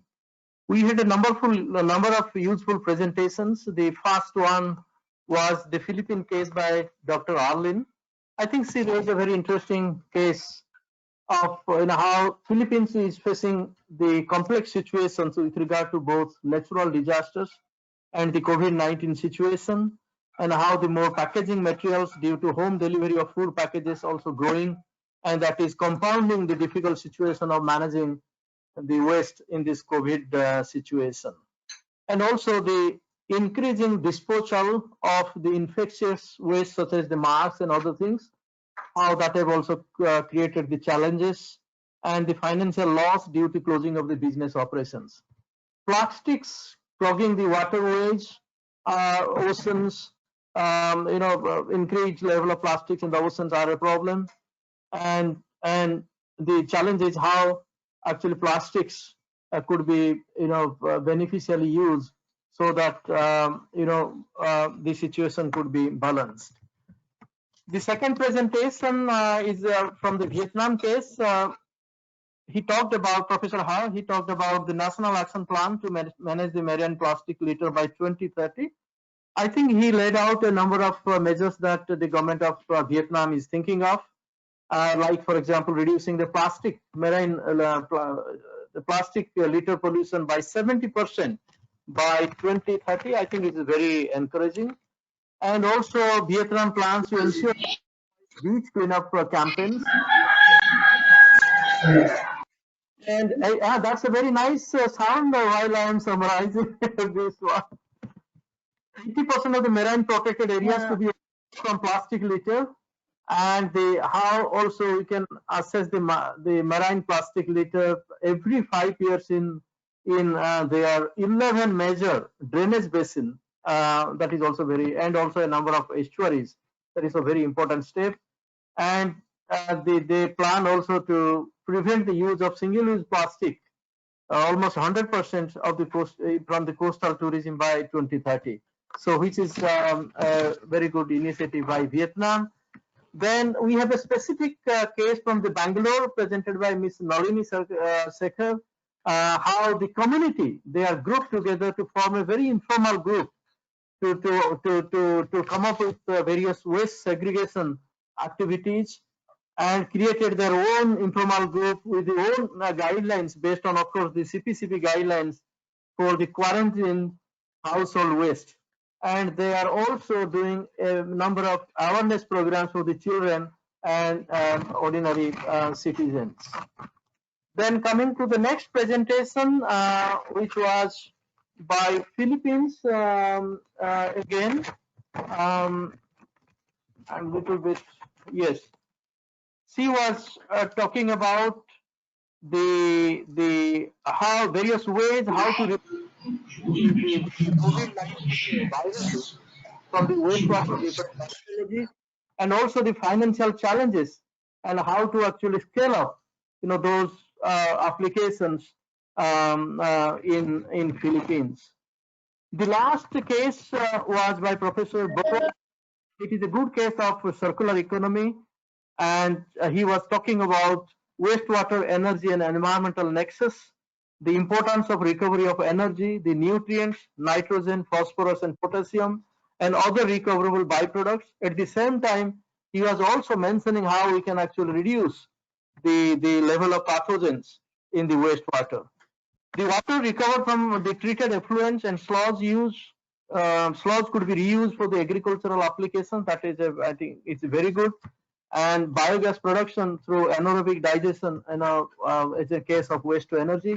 But my question is, after listening to all the presentations, my question is very fundamental questions. Were we really prepared to face COVID-19? Just think of the situation prior to COVID-19. So now the COVID-19 pandemic has emerged. Were we really prepared to face the COVID-19 with our existing 3R or circular economic policies, programs, institutions, including the 3R infrastructure? And unless the wastes are absorbed in the economy in some way, we cannot claim that we are on the path of circular economy. Only disposal only disposal or incineration, landfilling, we can't call actually is a true circular economy. And they are not actually in the interest of any level of resource efficiency. And you know, in order to use the resource efficiency, the cities and the countries circular economy, we need the robust 3R infrastructure, you know, the eco-industrial zones, industrial symbiosis, you know, all these wastewater treatment facilities that Professor Barua has all these applications. We have pockets of excellences, whether it is Philippines or India, we have definitely, you know, the best cases or pockets of excellences here and there. So it is a question of the replications all over the country. Otherwise, it will be difficult to achieve a true sense any level of circular economy. And in order to build circular economy, in order to build the related infrastructures, resource recovery infrastructure, industrial, eco-industrial zones, industrial symbiosis, and many other 3R infrastructure facilities, we also need a vibrant, you know, the cooperation between the private sector, the government, and the scientific and institutions. If these three key actors, they actually act in isolation, and we can't achieve any true sense, any level of circular economy. So with this one, I would conclude the session again, thanking Professor Ghosh for taking the leadership in organizing this webinar of Philippines India Connect. That is a lot of relevance with regard to our Asia Pacific, the 3R initiative, the regional 3R forum in Asia Pacific that we are convening every year. And unfortunately, because of COVID-19, in a similar way, we will not be possible to, we will not be able to hold actually the physical forum, which was earlier planned to be held in Russia. And it will be again a webinar this year. It will be actually a series of webinars starting from November, mid-November until the 22nd of December. So we will all try to include in the loop so that you can also take part in the series of webinars that leading to the 10th Regional 3R Forum in Asia Pacific. And all this, the 10th Icon SWM and the series of seminars Professor Ghosh is organizing through his dynamic leadership are also serving as a pre-events for the 11th Regional 3R Forum in Asia Pacific. We hope that that will be held in Russian Federation sometime in 2021. So thank you very much. Thank you. Thank you. I request all participants to kindly mute your mic. Please keep your mic in mute mode. And speakers are requested and presenters are requested that they kindly mute, and when they are required or when they are asked to, they can unmute their mic. Thank you. Professor Ghosh, please proceed. I would just request, I would like to request our co-chair from Philippines, Professor M.I. Figueroa, to give a vote of thanks, Professor.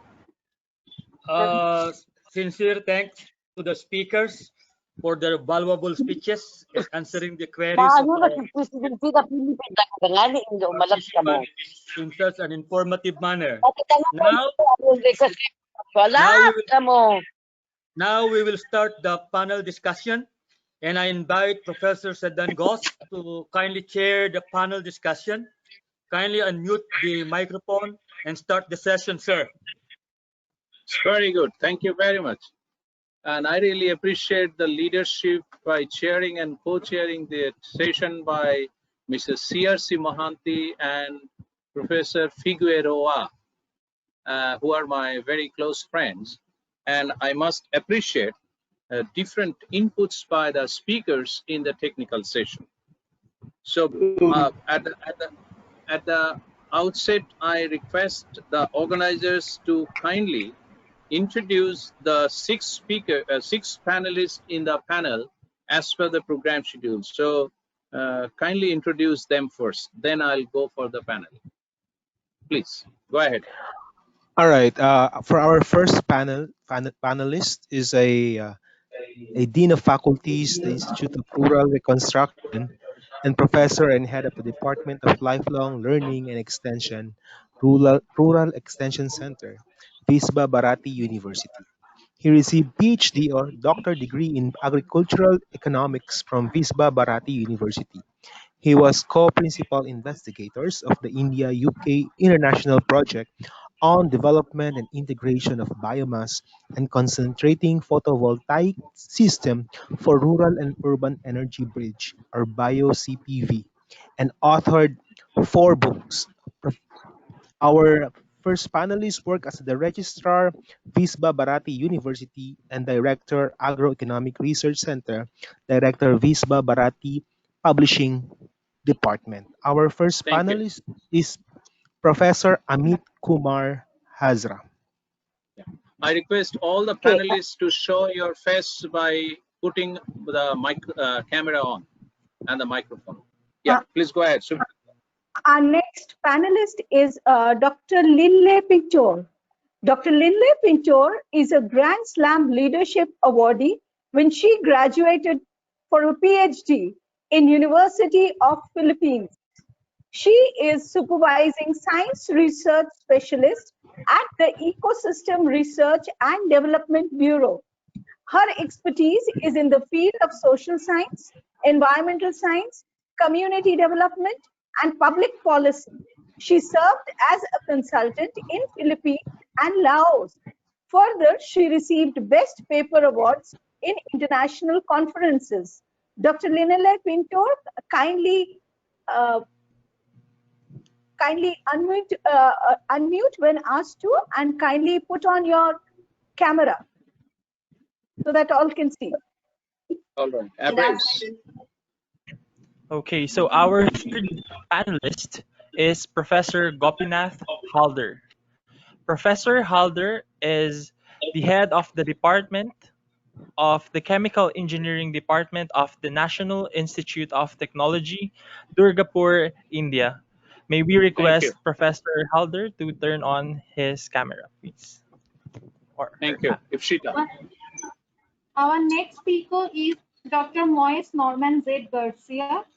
He is an associate professor of natural science unit of the UST College of Science and a research associate of the UST RCSSET. He is a registered medical technologist and has 30 years teaching experience in handling courses in environmental science, chemistry, and biological sciences. A researcher and has held several administrative positions. Good afternoon to everybody. Next. Yeah. So I will like to invite next panelist, Dr. Shondeep Sarkar, Associate Professor of Mechanical Engineering at Jadavpur University. He did graduation from IISc Shibpur, post-graduation from IIT Kanpur, and PhD from IISc Bangalore. His area of expertise is CFD. He has more than 40 proceedings. He has more than 10 years of industrial R&D experience. Thank you. Payal. Thank you. Yes. Our next speaker is Dr. Aris Oiwo. He is an assistant professor from the Central Marcos State University of Agriculture. He is a professional forester and holds a doctorate degree in environmental science, minor in silviculture. His research interests are forestry, agroforestry, watershed, sustainability, food and nutrition security, and environment. Thank you. Thank you. Thank you. So thank you very much for the introduction by the organizers, and I welcome all the panelists in this panel discussion. Our main subject for this panel discussion is the resource circulation and waste management under this pandemic COVID. I have 6 panelists. So each of the panelists, I'll first request to speak for 2 minutes on their own subject with respect to the pandemic COVID situation. So maybe I request first Sandeep, he's my colleague, to say something on the industry perspective in post-COVID situation. take 2 minutes time for this. Please, go ahead. Yeah, so thank you, Professor Ghosh, for giving me this opportunity. So, since given the closure of operations in most industries, the nation's steel demand, maybe since I was in with steel industry for a couple of years, in financial year 2020-21, is slotted to fall by about 15%. This will lead to oversupply, suppressed prices, and rising inventories once the lockdown is lifted, as per the Indian ratings report. As a result, the inventories will mainly compromise intermediate or semi-steel items used by downstream players whose units are currently closed because of the lockdown. The biggest barrier, however, is the collapse of demand from various industries. As most consumers have postponed discretionary spending, there is muted demand in all industries, bearing essential such as groceries and FMCGs, be it white goods, capital goods, automobiles, and host of others. The demand from consumers has plummeted. Also, the demand bouncing back quickly to the pre-COVID-19 levels is unlikely soon, as many vehicles have laid off workers, many verticals have laid off workers, placed some on furlough or announced salary cuts. The overall consumer sentiment is against any spending except on essentials. Considering that COVID-19 is expected to stay on a seasonal flu, the prospects of an economic bounce back will be tempered accordingly. Consequently, individual and institutional spending are bound to remain lackluster for a year or so at least. So under such circumstances, it is up to the government to boost our infrastructure investments across the country.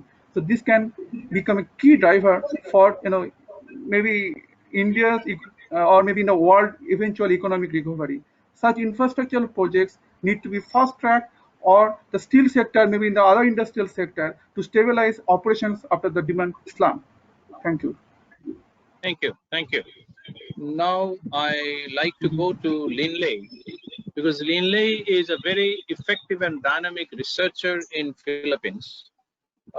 She is mainly working on climate and water. So I request Linley to please tell us something about interaction between your area of research and the COVID-19. What are the problems and cropped up during this stage? The problems in the Philippines is the accumulation of toxic and hazardous waste because of the PPEs, the surgical masks that we use nowadays. Considering that there is a high, there are many cases in our country, although we are starting to flatten the curve.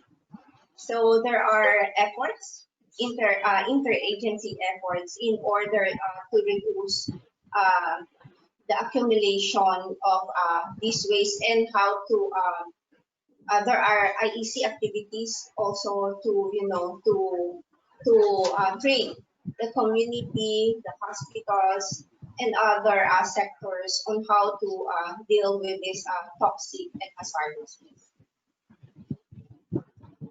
I also have upcoming publications on a circular economy from different perspective, from the biomass together with Dr. Alice, and also from the urban waste management together with Dr. Arlen Ancheta, and also our circular economy book with Dr. K.Ghosh, which is will be published hopefully this. Thank you. Thank you. Professor Amit Hazra, he's from a different type of university, which university was set up by our Nobel laureate Rabindranath Tagore.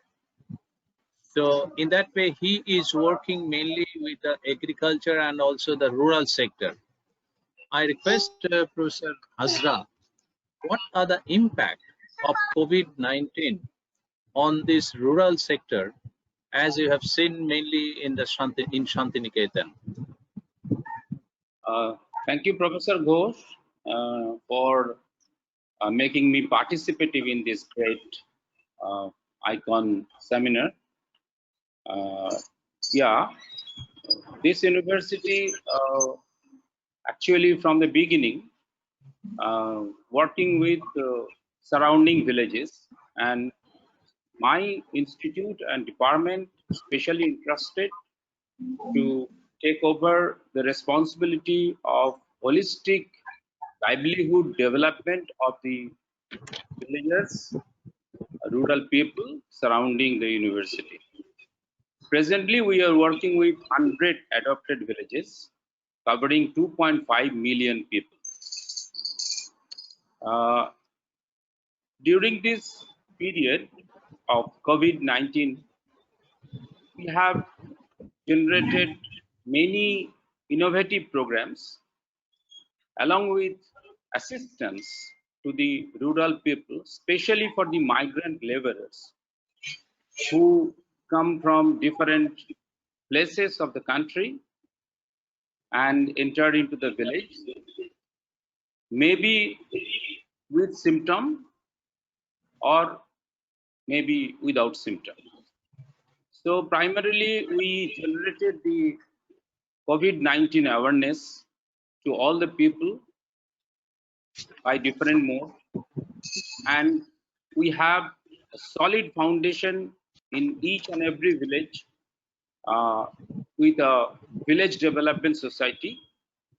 They have their own bodies, secretary, president, and they were called for, and they had been given instruction that how to deal with these migrant laborers and how to quarantine them outside the village, probably in a primary school, because all the villages have one primary school. Then how to tackle the issue by giving them food, water, necessary medical facilities. Moreover,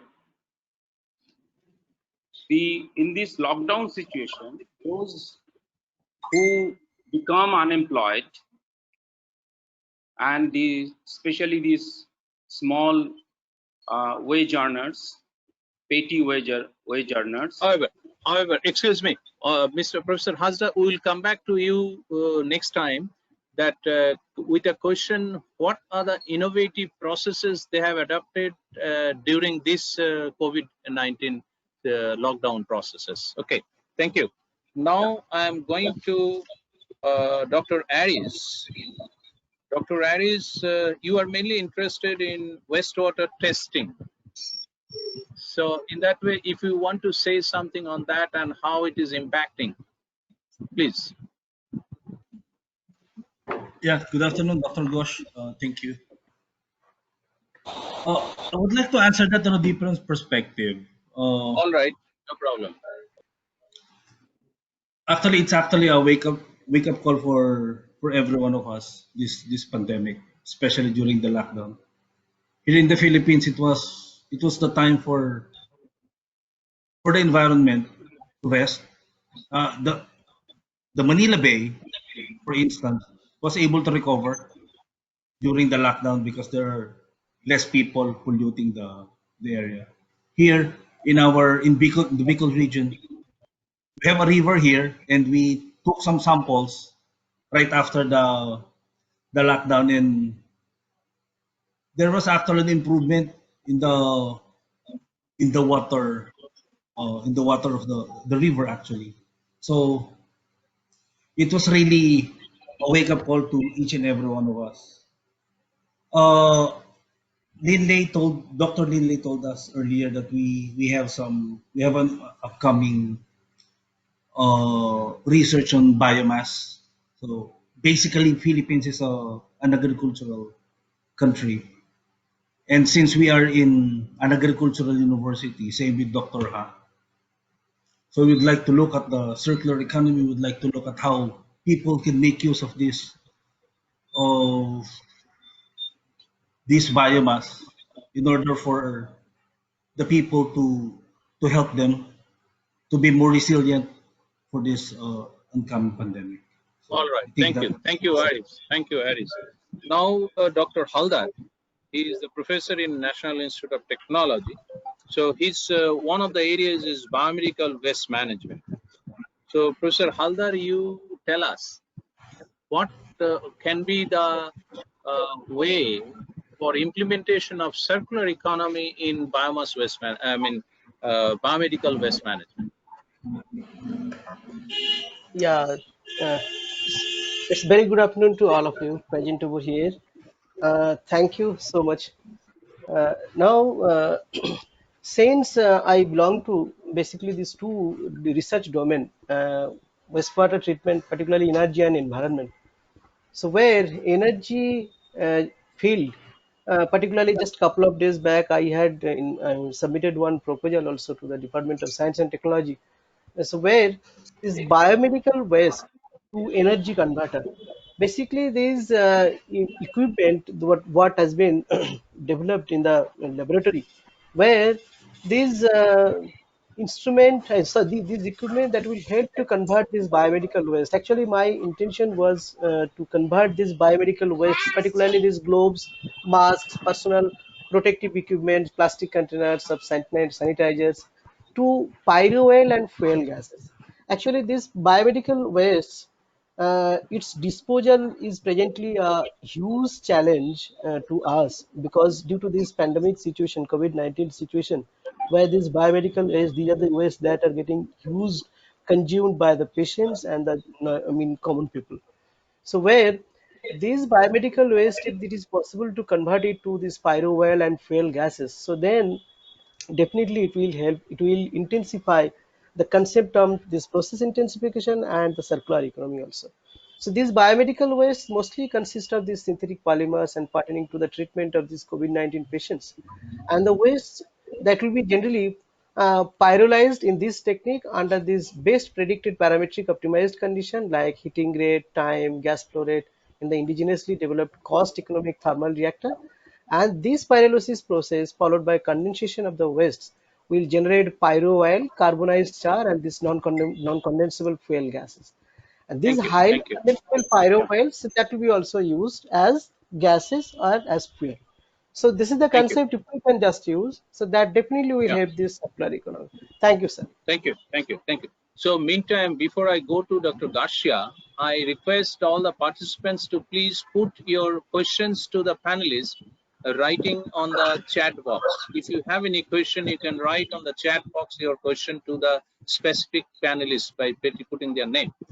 So I like to ask Garcia, what do you feel in your area of research, how the pandemic condition is impacting with respect to the circular economy implementation is concerned? Based on my research, this is the present research that we are conducting. And then the team leader is Ma'am Ancheta, Dr. Ancheta. So we are now conducting actually the plastic materials flow along Manila Bay. And then we have to gather data from the 5 communities that surrounds Manila Bay. So it is more of a the principle in chemistry, which is the law of conservation of mass. So we measure how many plastic material would enter the community, including the face mask, because face mask is made up of polypropylene. So this face mask and then other plastic materials, we have to measure it by weight or approximate it, and then how will it be distributed within the community, and how much will be thrown into the dump site, and how much will be going to the Manila Bay. So we can easily actually approximate how much plastics would go to the Manila Bay. By the way, this is in the project that we have to that we are with a collaboration with USAID and EcoWaste, an NGO in the Philippines, and we are being helped or assisted by Dr. Jenna Jambek of the University of Georgia. So this is how we conduct the research in relation to a circular economy in the post-COVID era, meaning to say this has to be finished by December and we have to present in January. Okay, so that's our Thank you. contribution to the post-COVID era. Thank you. Thank you. Before I proceed, I like to ask the panelists and the organizers that our time was up to 3:30. And 17 hours in Manila and 3:30 in India. So as we have not much of time, so we can go up to 6 o'clock in 5:30 p.m. in Philippines and 3:30 p.m. in India. Is that okay for the panelists and organizer? Okay. Okay, so Okay, with this. All right. yes, no All problem. right. Thank you. Thank you. Thank you. So now we have seen that the COVID-19 has impacted all the areas because our panelists are from different areas of research and activities. So in that way, the first thing, this is for a question for all, or at least who are interested. Look, in industry, there are some areas where we have seen the cost reduction and consumption reduction. So one of the cost reduction is seen in IT industries and consumption reduction in most of the industries, but that is not always in the right direction. So would you like to highlight something with respect to the behavioral change, work pattern change in IT industries, both in India and Philippines? I'll go first to Sandeep. I'll request you, please don't take much time because our time is very short. Sandeep, Professor Sandeep Sarkar.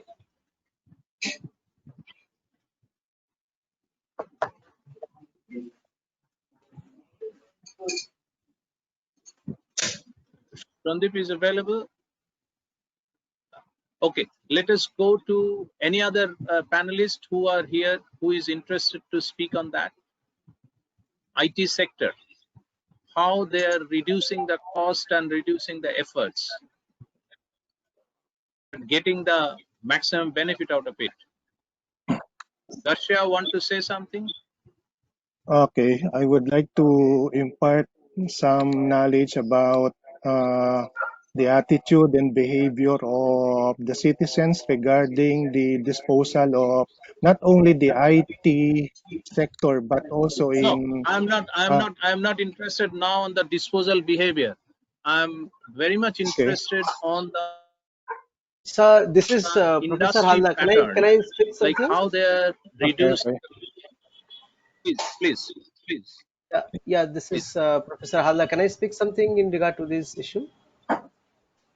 Sure. Please, go ahead. Sir, since myself is a professor of this department over the couple of years, and I have many students, those are presently working in different IT sectors, IT industries in our country. So just over the couple of months, what I had an interaction and discussion with them, they are presently working at safely basically from their home, and they do not have to attend any meeting, and they do not require to go to the office. From this perspective, basically, uh, the many things what are basically we require in office, and particularly this electric consumption, power consumptions, and many consumables what we require to work out daily in our daily office life. So definitely that are getting reduced in that sense. And one more thing is uh, electrical power that are getting consumed in home, but the office, where these consumable items, electrical power consumptions, and many other things, particularly these IT accessories and peripherals that are also use very less consumptions. So these kind of consumptions that are very less, and definitely that is getting impacted due to the COVID-19 pandemic. So this is very consumption less, and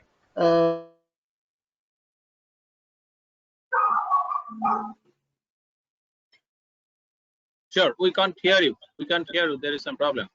However, the point which was raised has been addressed by Dr. Haldar. What is the situation in the Philippines? Anybody is interested to answer this? Because you know, in the IT sector, we have seen a big crash in the cost because the infrastructure, the cost of infrastructure has been reduced to a greatest level. Because in our you know that India is one of the famous countries with respect to the IT activities are concerned. So many big industries who had 12,000, 15,000 people and having big infrastructure, building and other things, they are reducing to 30 to 40% infrastructure. On the other hand, they don't have any problem in executing any activities. So this is also one of the very important issue with respect to the COVID situation, that a number of industries are reducing the cost without reducing the productivity. With respect to the other, like say biomass and bio processes in and also the water contamination, because most of the Filipino friends who are here as a panelist, they are working with water treatment and other things and related areas. So what do you think that pandemic COVID, what is the impact on water use and wastewater treatment? Anybody? You know that water recycling is another issue with respect to the circular economy is concerned. So what way the government in Philippines are imposing on the water recirculation in the government in the industries? Linley, can you respond to this question? I do not work in the industry, so I'm not very familiar with that. Maybe we have one participant here coming from one of our research center from the toxic and hazardous waste. Mr. Giselle Gudesano, are you still around? Maybe he can share. He's one of our researchers from Are you still around? She's there. I saw his name a while ago. If you are there, please share your experience. What is carried out? I mean, any rule from the government to go for water recirculation in industries or in other areas? Or Wensi, have you touched that in your ano?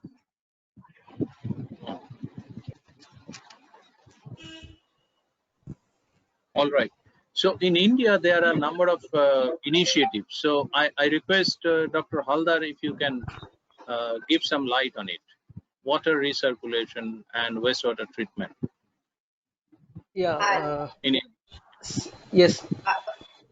Excuse me, Dr. Ghosh. I remember that the authors of wastewater in circular economy, circular economy are both here. That's Matis Incon, Breeze, and also Forrester Wensi-Hindural. Maybe they can shed light with regard here. Anybody is here presenting? Yes. Anybody is here present? The two of them are. Yes, sir. Just check it. Just check it. Yeah, please go ahead. All right. In our country, sir, we do on water resources, sir, we have the comprehensive water resource assessment by river basin, which aim to have an updated data and information on the available water in the river basin. And also, we have other initiatives of the agency in the Philippines, which include foreign assistance projects such as establishment of integrated 3D GIS-based water resource information systems in some provinces in the Luzon area or the northern part of the Philippines. We also have some The IEC campaign report development and implementation of national roadmap for water security. Along the way, such roadmap would undergo another revision since we have this impact of future impact of the COVID-19 and climate change variability to address water crisis. Nevertheless, such initiatives will provide a clearer framework which could proceed to a better water resource management and regulation. So we have in our country, we have the National Water Resource Board as being the national focal agency on water resources management. And and but and they are making such an effort to link those initiatives to our circular economy yet, particularly on water um, harvesting and yeah, and with that sustainable ways of um, using our water resources. Mhm. Thank you. Thank you. Yeah, Dr. Halda. Sir, Meantime, could you, 1 minute, just 1 minute. Hold on. I yes, request Linley, because Linley possibly has got some question from the chat box for the panelists. So I request Linley to take those questions from the chat box if you see, and we can discuss on those questions. Linley, please just check whether chat box any question for you or any other comes, and we can take up that. Okay. Yeah. For Dr. Arlen Ancheta. The question is for Dr. Arlen Ancheta. How can e-commerce? Excuse me. This panel discussion is only for the panelists to take up the question. So Ancheta can question you, but not the other way around. Technical session is over. But if you have one question to Ancheta, you can take up. Okay. Before that, we'll go to Dr. Haldar. Please. sir, now can I speak something? Yeah, please. Actually, I am facing little network connectivity problem here. This is, I mean, poor network connectivity presently. Anyway, sir, is it Some other, audible? Can you hear me, please? we can hear. Okay. Sir, regarding this post-COVID-19 water treatment policy, sir, there are many processes by which this eradication of the contaminants from water is possible, and it has been possible by the several researchers and several processes. But the disposal is a very big challenge. So now this post-COVID-19 situation where the many contaminants what we can get basically from this nursing home, from I mean hospitals, medical units, and the pharmaceutical outlets, and that contaminants that can be also mixed with this water through the patient.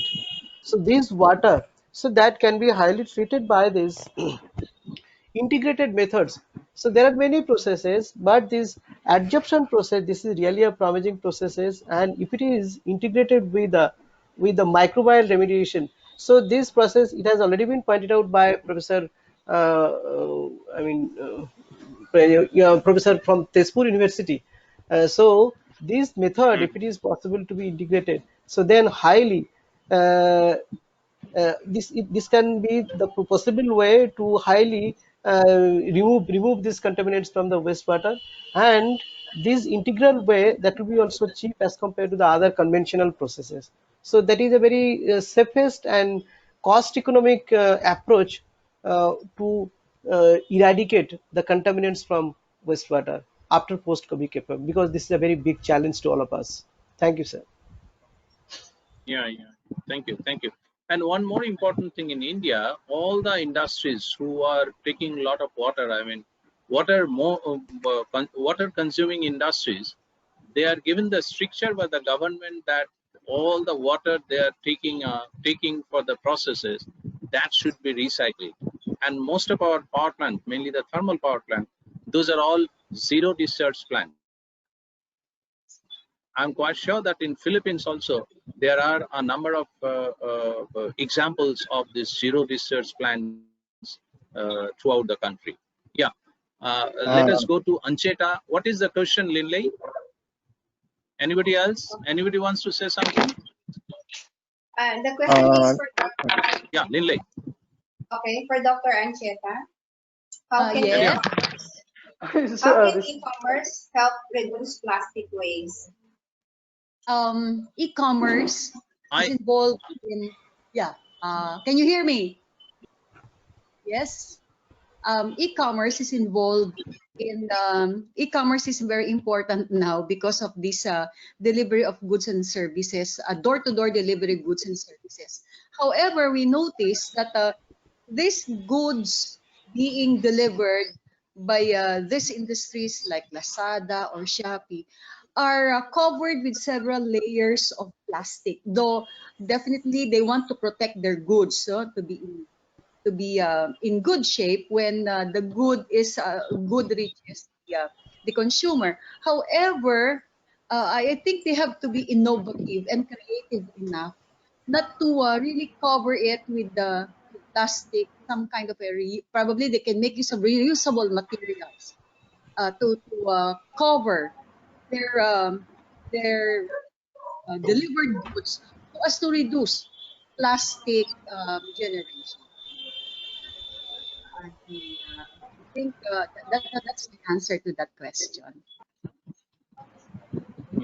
Any specific example of what is happening?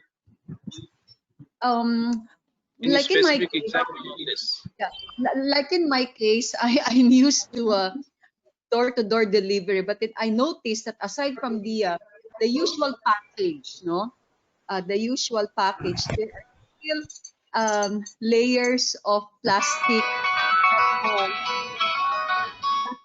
that wrap the good delivered. So probably if the good delivered is not actually breakable, then they can lessen the wrapping of plastic and make use of reusable materials. Okay. So that's my response Good. to the Okay. Yeah. Okay. So let me go to some other areas of concern, because which is a common area for all of us. You know, the rack pickers or the waste pickers in the society, they are at risk always. So what are the changes in Philippines that government or the municipality has taken up to take care of those rack pickers on the waste pickers with respect to the COVID affected persons are concerned, or the COVID Dr. waste is Ghosh, concerned? Doc, What is the Dr. system Ghosh, adopted now? Yeah, please. Dr. Ghosh, may I answer the Garcia. question? Garcia? Okay, yes. Yeah, please. I would like to answer first the question that you asked earlier about the Philippine government implementation of wastewater. Now, that Okay. is actually based on the Republic Act 9275, which is the Wastewater Act of 2004. No? So in that Republic Act or that law, it requires actually the waste treatment or wastewater treatment plant among the big industries, especially the malls, the the schools, no, the university. In our university, we have this, no, we have this wastewater treatment plant, and also in condominiums. So that will be actually the solution to the problem of having this wastewater, or that is contaminated water, to be recycled and be disposed into bodies of water that is already clean. Now regarding the government's implementation of how to take care of the waste pickers. Actually, there is still none, no, as far as I know. But they are actually telling media, they are actually propagating in media that before you pick the waste, it has to be 3 days after that you have thrown it into the waste can, because the virus, the SARS-CoV-2 virus cannot anymore be viable after 3 days. If it is in 72 your hours. garbage pot, yes, it's in the garbage can. So after 3 days, it's already safe to hold the waste in your household. Okay, that's far as I know. No. Okay. Thank you. Thank you. Thank you. Okay. Okay. So now let us go to the previous question, that what are the role of government with respect to the involvement of rag pickers is concerned in this pandemic? May I answer it? I can use Is the there? model. This is Who? Arlen and All right.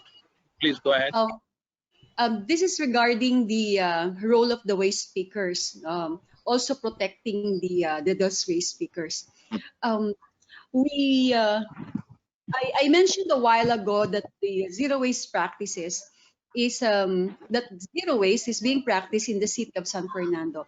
Now, in this city, what the local government did, what the city government did, was to institutionalize the work, institutionalize the work or the job of the waste pickers, scavengers, from informal waste pickers, scavengers to formalize. They formalize it, and they were these waste pickers were now the official waste pickers of the community in a decentralized form of waste collection. So in a way, the institutionalization of waste pickers is being would pave the way for the protection of these waste workers. No, so they will be protected by the local government. Mhm. So that's my my response to the role of the government. So I am looking at the local government, because not all of the local governments are institutionalizing the waste. Mhm. That's good. That's good. Okay.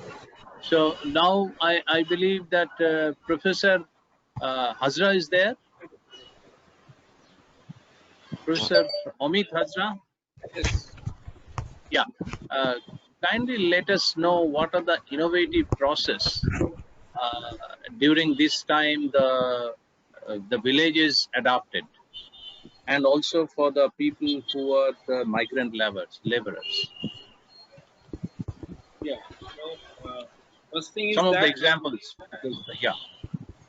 first thing is that generating awareness is a big issue, and you know that many different schemes already suggested by government of India and government of West Bengal, and we have to make them aware about the schemes like say Pradhan Mantri Garib Rozgar Yojana for the poor people, for the migrant laborers especially, who can work in this MGNREGA project, means 100 days work program, uh, uh, working, who did not have their job card, but getting some kind of coupon or validity, they can be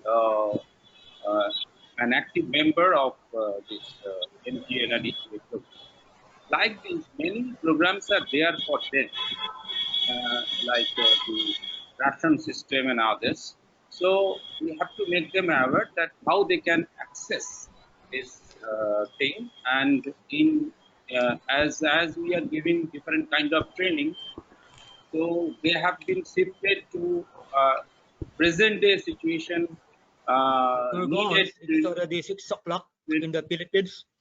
training, like say those who were before weaving and tailoring, they shifted to making masks, and those who are in the leather craft, they are now entrusted to make this sanitizer and other things. And we have given them a training on e-commerce, how to get order online and how to make payment. So these were new. These are all new to them, and but after listening all the lectures speeches from the speakers, I just want to remind all of you that what challenges we are facing in rural areas, and we should address uh, in our big projects in coming future. That want to mention just 4 points. One is they do not have the awareness to identify whether it is waste or not. So this is one identification problem. Second thing is, even identified, their careless attitude about waste disposal, so lacking commitment and containment. And number three is, while disposing at anywhere, at any time, always just side by their house, avoiding common ghat or dustbin, and uh, and is like to take responsibility of ownership after discarding it. So this is a kind of ownership problem, that this waste is meant for me or disposed by me. Four is, do not know or has any desire to segregate the waste and mix up all categories of waste without discrimination. This is called non-segregation. And if you add the first letter of all these, identification, commitment and containment, ownership problem, non-segregation, it becomes ICON, ICON. Thank you. In fact, we are just at the end of this panel discussion.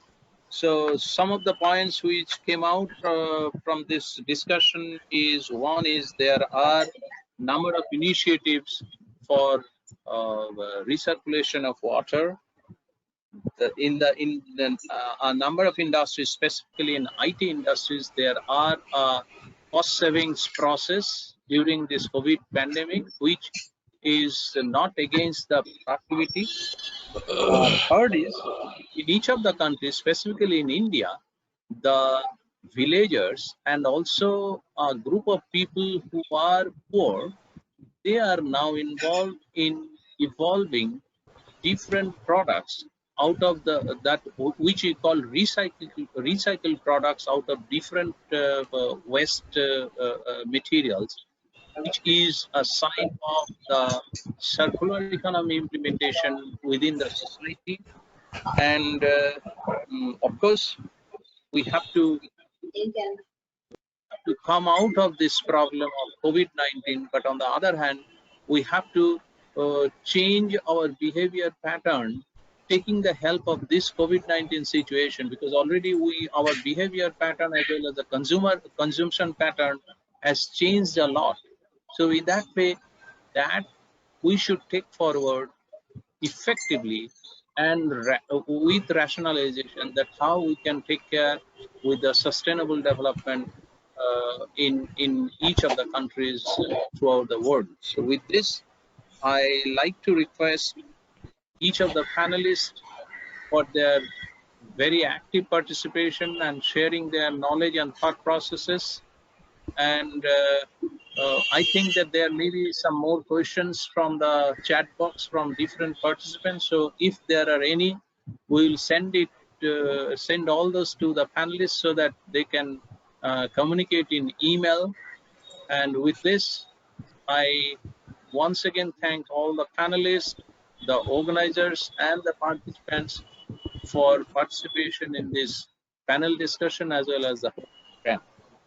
So now the last part is concluding. Some comments are there. So there are some announcements which will be made by Linley Pinter. You know that this ISWMAW has taken a number of initiatives. One of the initiatives is IconSWM-India, connecting other countries. And our next program is on 18th with Vietnam.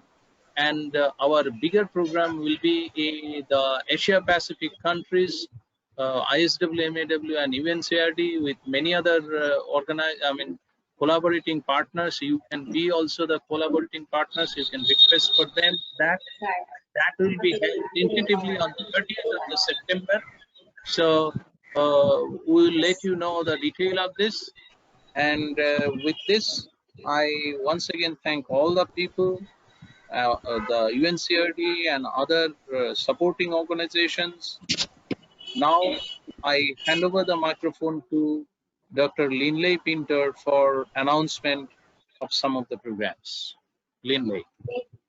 Thank you, Prof. Ghosh. I would like to thank the ISWMAW for giving the platform to organize this webinar on a contemporary issue. I thank all the collaborating organizations, particularly the CPSWA. Thank you, Dr. Naperi, for your support. From ERDB, from FMB, UST, Bulacan State University, and all collaborating organizations in India.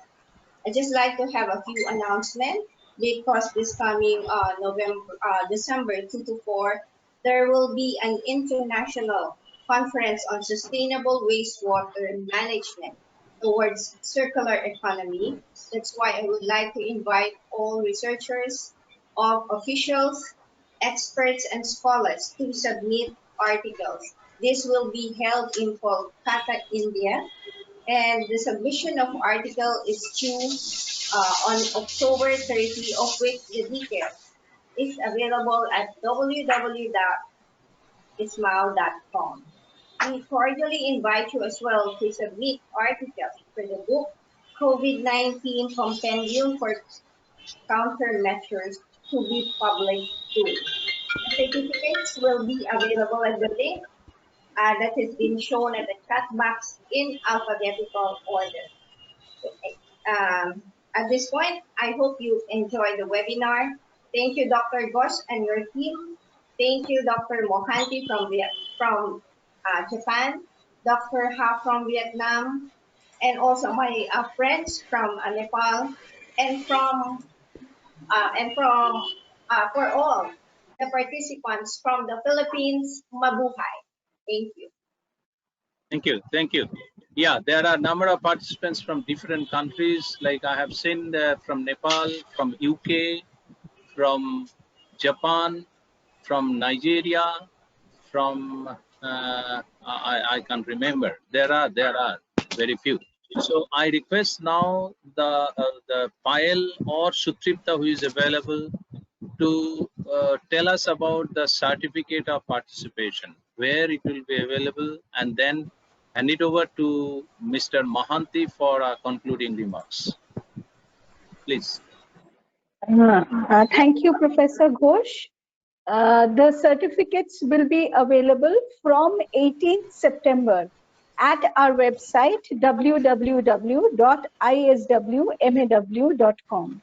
Participants, kindly note your certificates will be available from 18th September at the website www.iswmaw.com. And I take this opportunity to once again remind that the 10th ICON SWM will be held from Kolkata. It will be a fully online conference this time. And all the participants kindly submit your full papers by 15th October. There is also a compendium that is being compiled on COVID-19. Please submit your full articles for the compendium as well. Thank you so much. Over to Mr. CRC Mohanty. Thank you. Thank you, Professor Ghosh. Once again, I would like to congratulate you for successfully convening this webinar on India-Philippines Connect. I am very impressed that there is a growing momentum in Asia Pacific worldwide on the important role of the circular economy. I think people have started talking about circular economy, not just focusing on the conventional economy. I think circular economy has a number of solutions, multiple benefits that the international communities, the countries, the cities, the stakeholders, various stakeholders like NGOs, industries have started realizing all over the world, and circular economy is having $1 trillion plus economic value, and these type of webinars, and whether it is Philippine India Connect, India Vietnam Connect, 10th Icon SWM, and our series of regional 3R forum in Asia Pacific, all together actually are contributing in advancing circular economy in Asia Pacific. I think it will continue to gain momentum, and unless countries and cities orient their conventional policies more towards circular economy, resource efficiency, and try to address in an alternative way the developmental policies, we will not be able to actually fight, this emergence of new diseases. Today we are talking about COVID-19. Who knows that after 5 years or 10 years, there will be some other things that will be emerge and which will have a close nexus with the waste management and the way we will manage our natural resources and the way we will manage our ecological assets. That will actually drive our resilience, our cities' resilience, our communities' resilience, our country's economic resilience in various ways. So let us not think of circular economy in the waste domain itself, because waste is, after the waste is already generated, we are thinking of managing the waste in a various ways. But please think, before the waste is generated, how we can actually minimize the waste generation. That is actually at the core of the principles of the circular economy. We minimize, the waste generation. That is why I remember some of the speakers, they were mentioning about the zero waste. Zero waste doesn't mean that we manage the waste. Zero waste means actually do not generate the waste. That means we manage our limited natural resources, water, mineral resources that are going to run out after few decades. How actually we can actually sustainably manage the resources for our future generation. And circular economy is an area, if you analyze, that pass through all these SDGs, all these 17 SDGs, and in a different way, directly or indirectly. So with this one, I would once again congratulate Professor Ghosh for his dynamic leadership in advancing circular economy in Asia Pacific, and also I value this partnership between Icon SWM, the International Society for Sustainable Waste Management, Air and Water, and UNCRD to collectively advance. And I would also like to thank our Philippine delegates, the Vietnam delegates today, to make this forum webinar a very meaningful and useful webinar in this regard. Thank you so much, Professor Ghosh. Sure. Thank you. And I believe that Dr. Napiri is here. I can see his face. I can see him. So, as a concluding remark, I like Professor Napiri to say something that will encourage your Filipino friends, my Filipino friends, and Indian friends. Please. Yeah, thank you very much, Dr. Ghosh. I'm part of, on behalf of the Central Bicol State University of Agriculture, and on behalf of the Filipino delegates, we welcome this development, and we are very thankful that we were invited in this activity, and I am hopeful that this is the start of our collaboration towards the care of our environment. In CBQA, we wanted to be a green university of global standard. That's why we give premium in developing and protecting our environment. So with this, I hope that we will continue this kind of activity, and we will also promise that we will support whatever activities and projects of the society of ISWMAW, because this is not only a concern of an individual person, but this is a collaborative effort, not only here in the Philippines, but we have to indulge with other experts and other countries in order for us to resolve the big problem, which is waste and pollutions, because the pollutions is the #1 problem that we need to address for the future generations. If we will not address this problem now, right now, and who will be addressing this concern? So being part of the academic community, we are very much indulged in protecting our environment.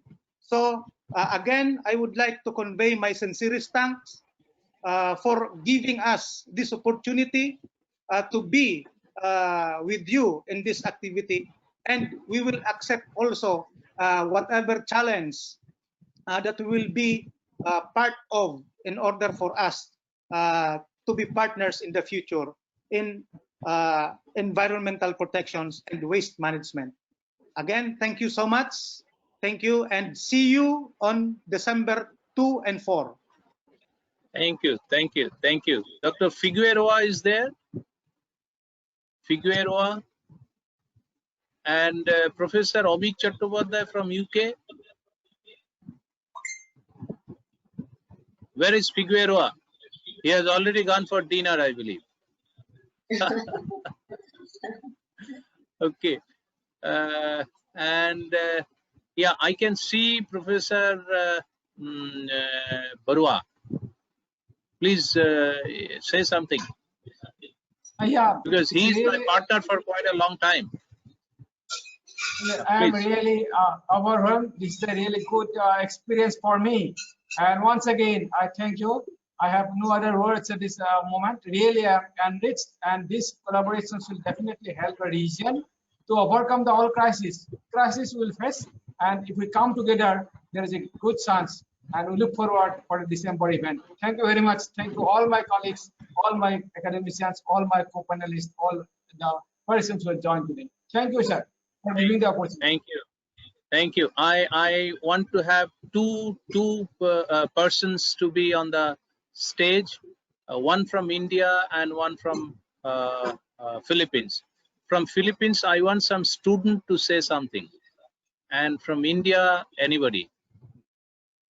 Please come forward and say something. Matthews, Gurley. Who is there? Can you say something? Gurley, are you still around? Matthews. Miss Mario Lourdes Reyes. There or no? Philip Tala, I think Philip Tala is there. He's one of our graduate students. Philip, want to say something?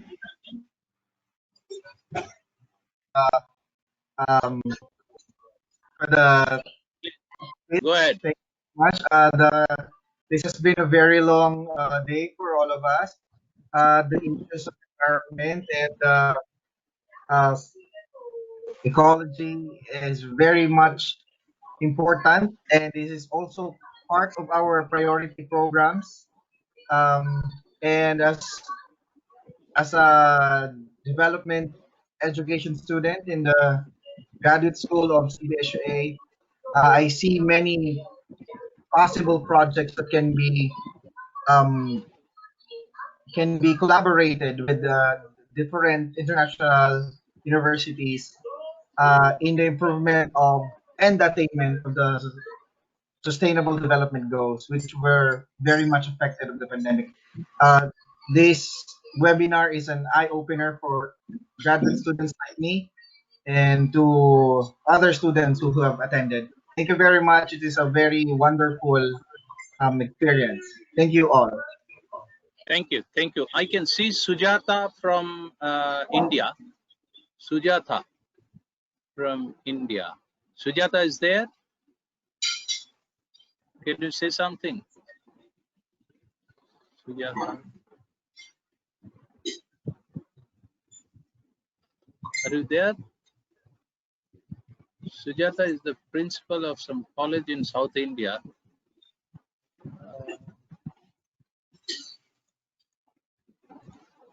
Okay. So, my friend from Nepal, are you still around, Rajiv? Very good. Where is she? Where is he? Nepal? from Nepal. From Nepal, yeah. Are you still around? Yeah. Can you say something?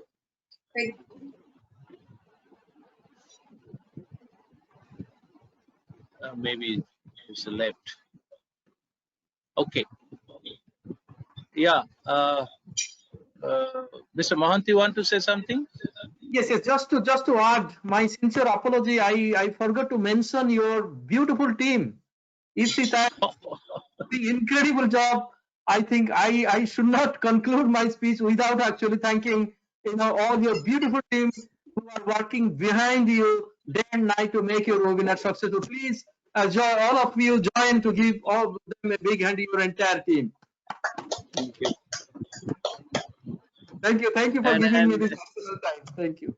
And with the India team, I also thank my Filipino team, because you know that this Filipino team, I made them friends, because I just want to share one story that we are preparing a book on circular economy, and you know that I have number of friends in Philippines, and I tied up all of them, and they become now friends who did not know most of them each other earlier. So in that way, we have now around 10 persons in that team, and in this webinar another 7 or 10 person work together. So in that way, we have a big team and very strong team in Philippines like India. Thank you very much for your work and You're teamwork. welcome. Okay. Yeah. So in that way, now let us call it a day. It was a very good program, and I'm very much thankful to all of you, and I'm very happy with the quality of this program and the participation of each of the persons. And I can see now also 83 persons are here attending. Thank you. Thank you very much. So the programs have been recorded. This will be in the what is that?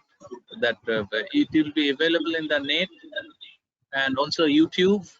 It will be shared with you so that you can circulate this for the training program and other things. Thank you very much. Okay. Goodbye. Bye. Bye. Bye bye. Good evening Bye. Good evening. and good night. Good night. Happy dinner. Bye. Dinner time in Philippines. Thank you, Dr. Naperi. We will keep in touch. We will have good programs again. Okay. Bye. Thank you. Good. Thank you. Thank you. Nice. Bye-bye. Bye. Hello to Thanks, the daughter Lynn. of Hi, Doc yeah. Arlen. Thank you, Dr. Doc Lin. Arlen, Thank you, Dr. have S. my email, Doc You Arlen. are Mabuhay ang welcome. sesam. Email me. Welcome. Thank you.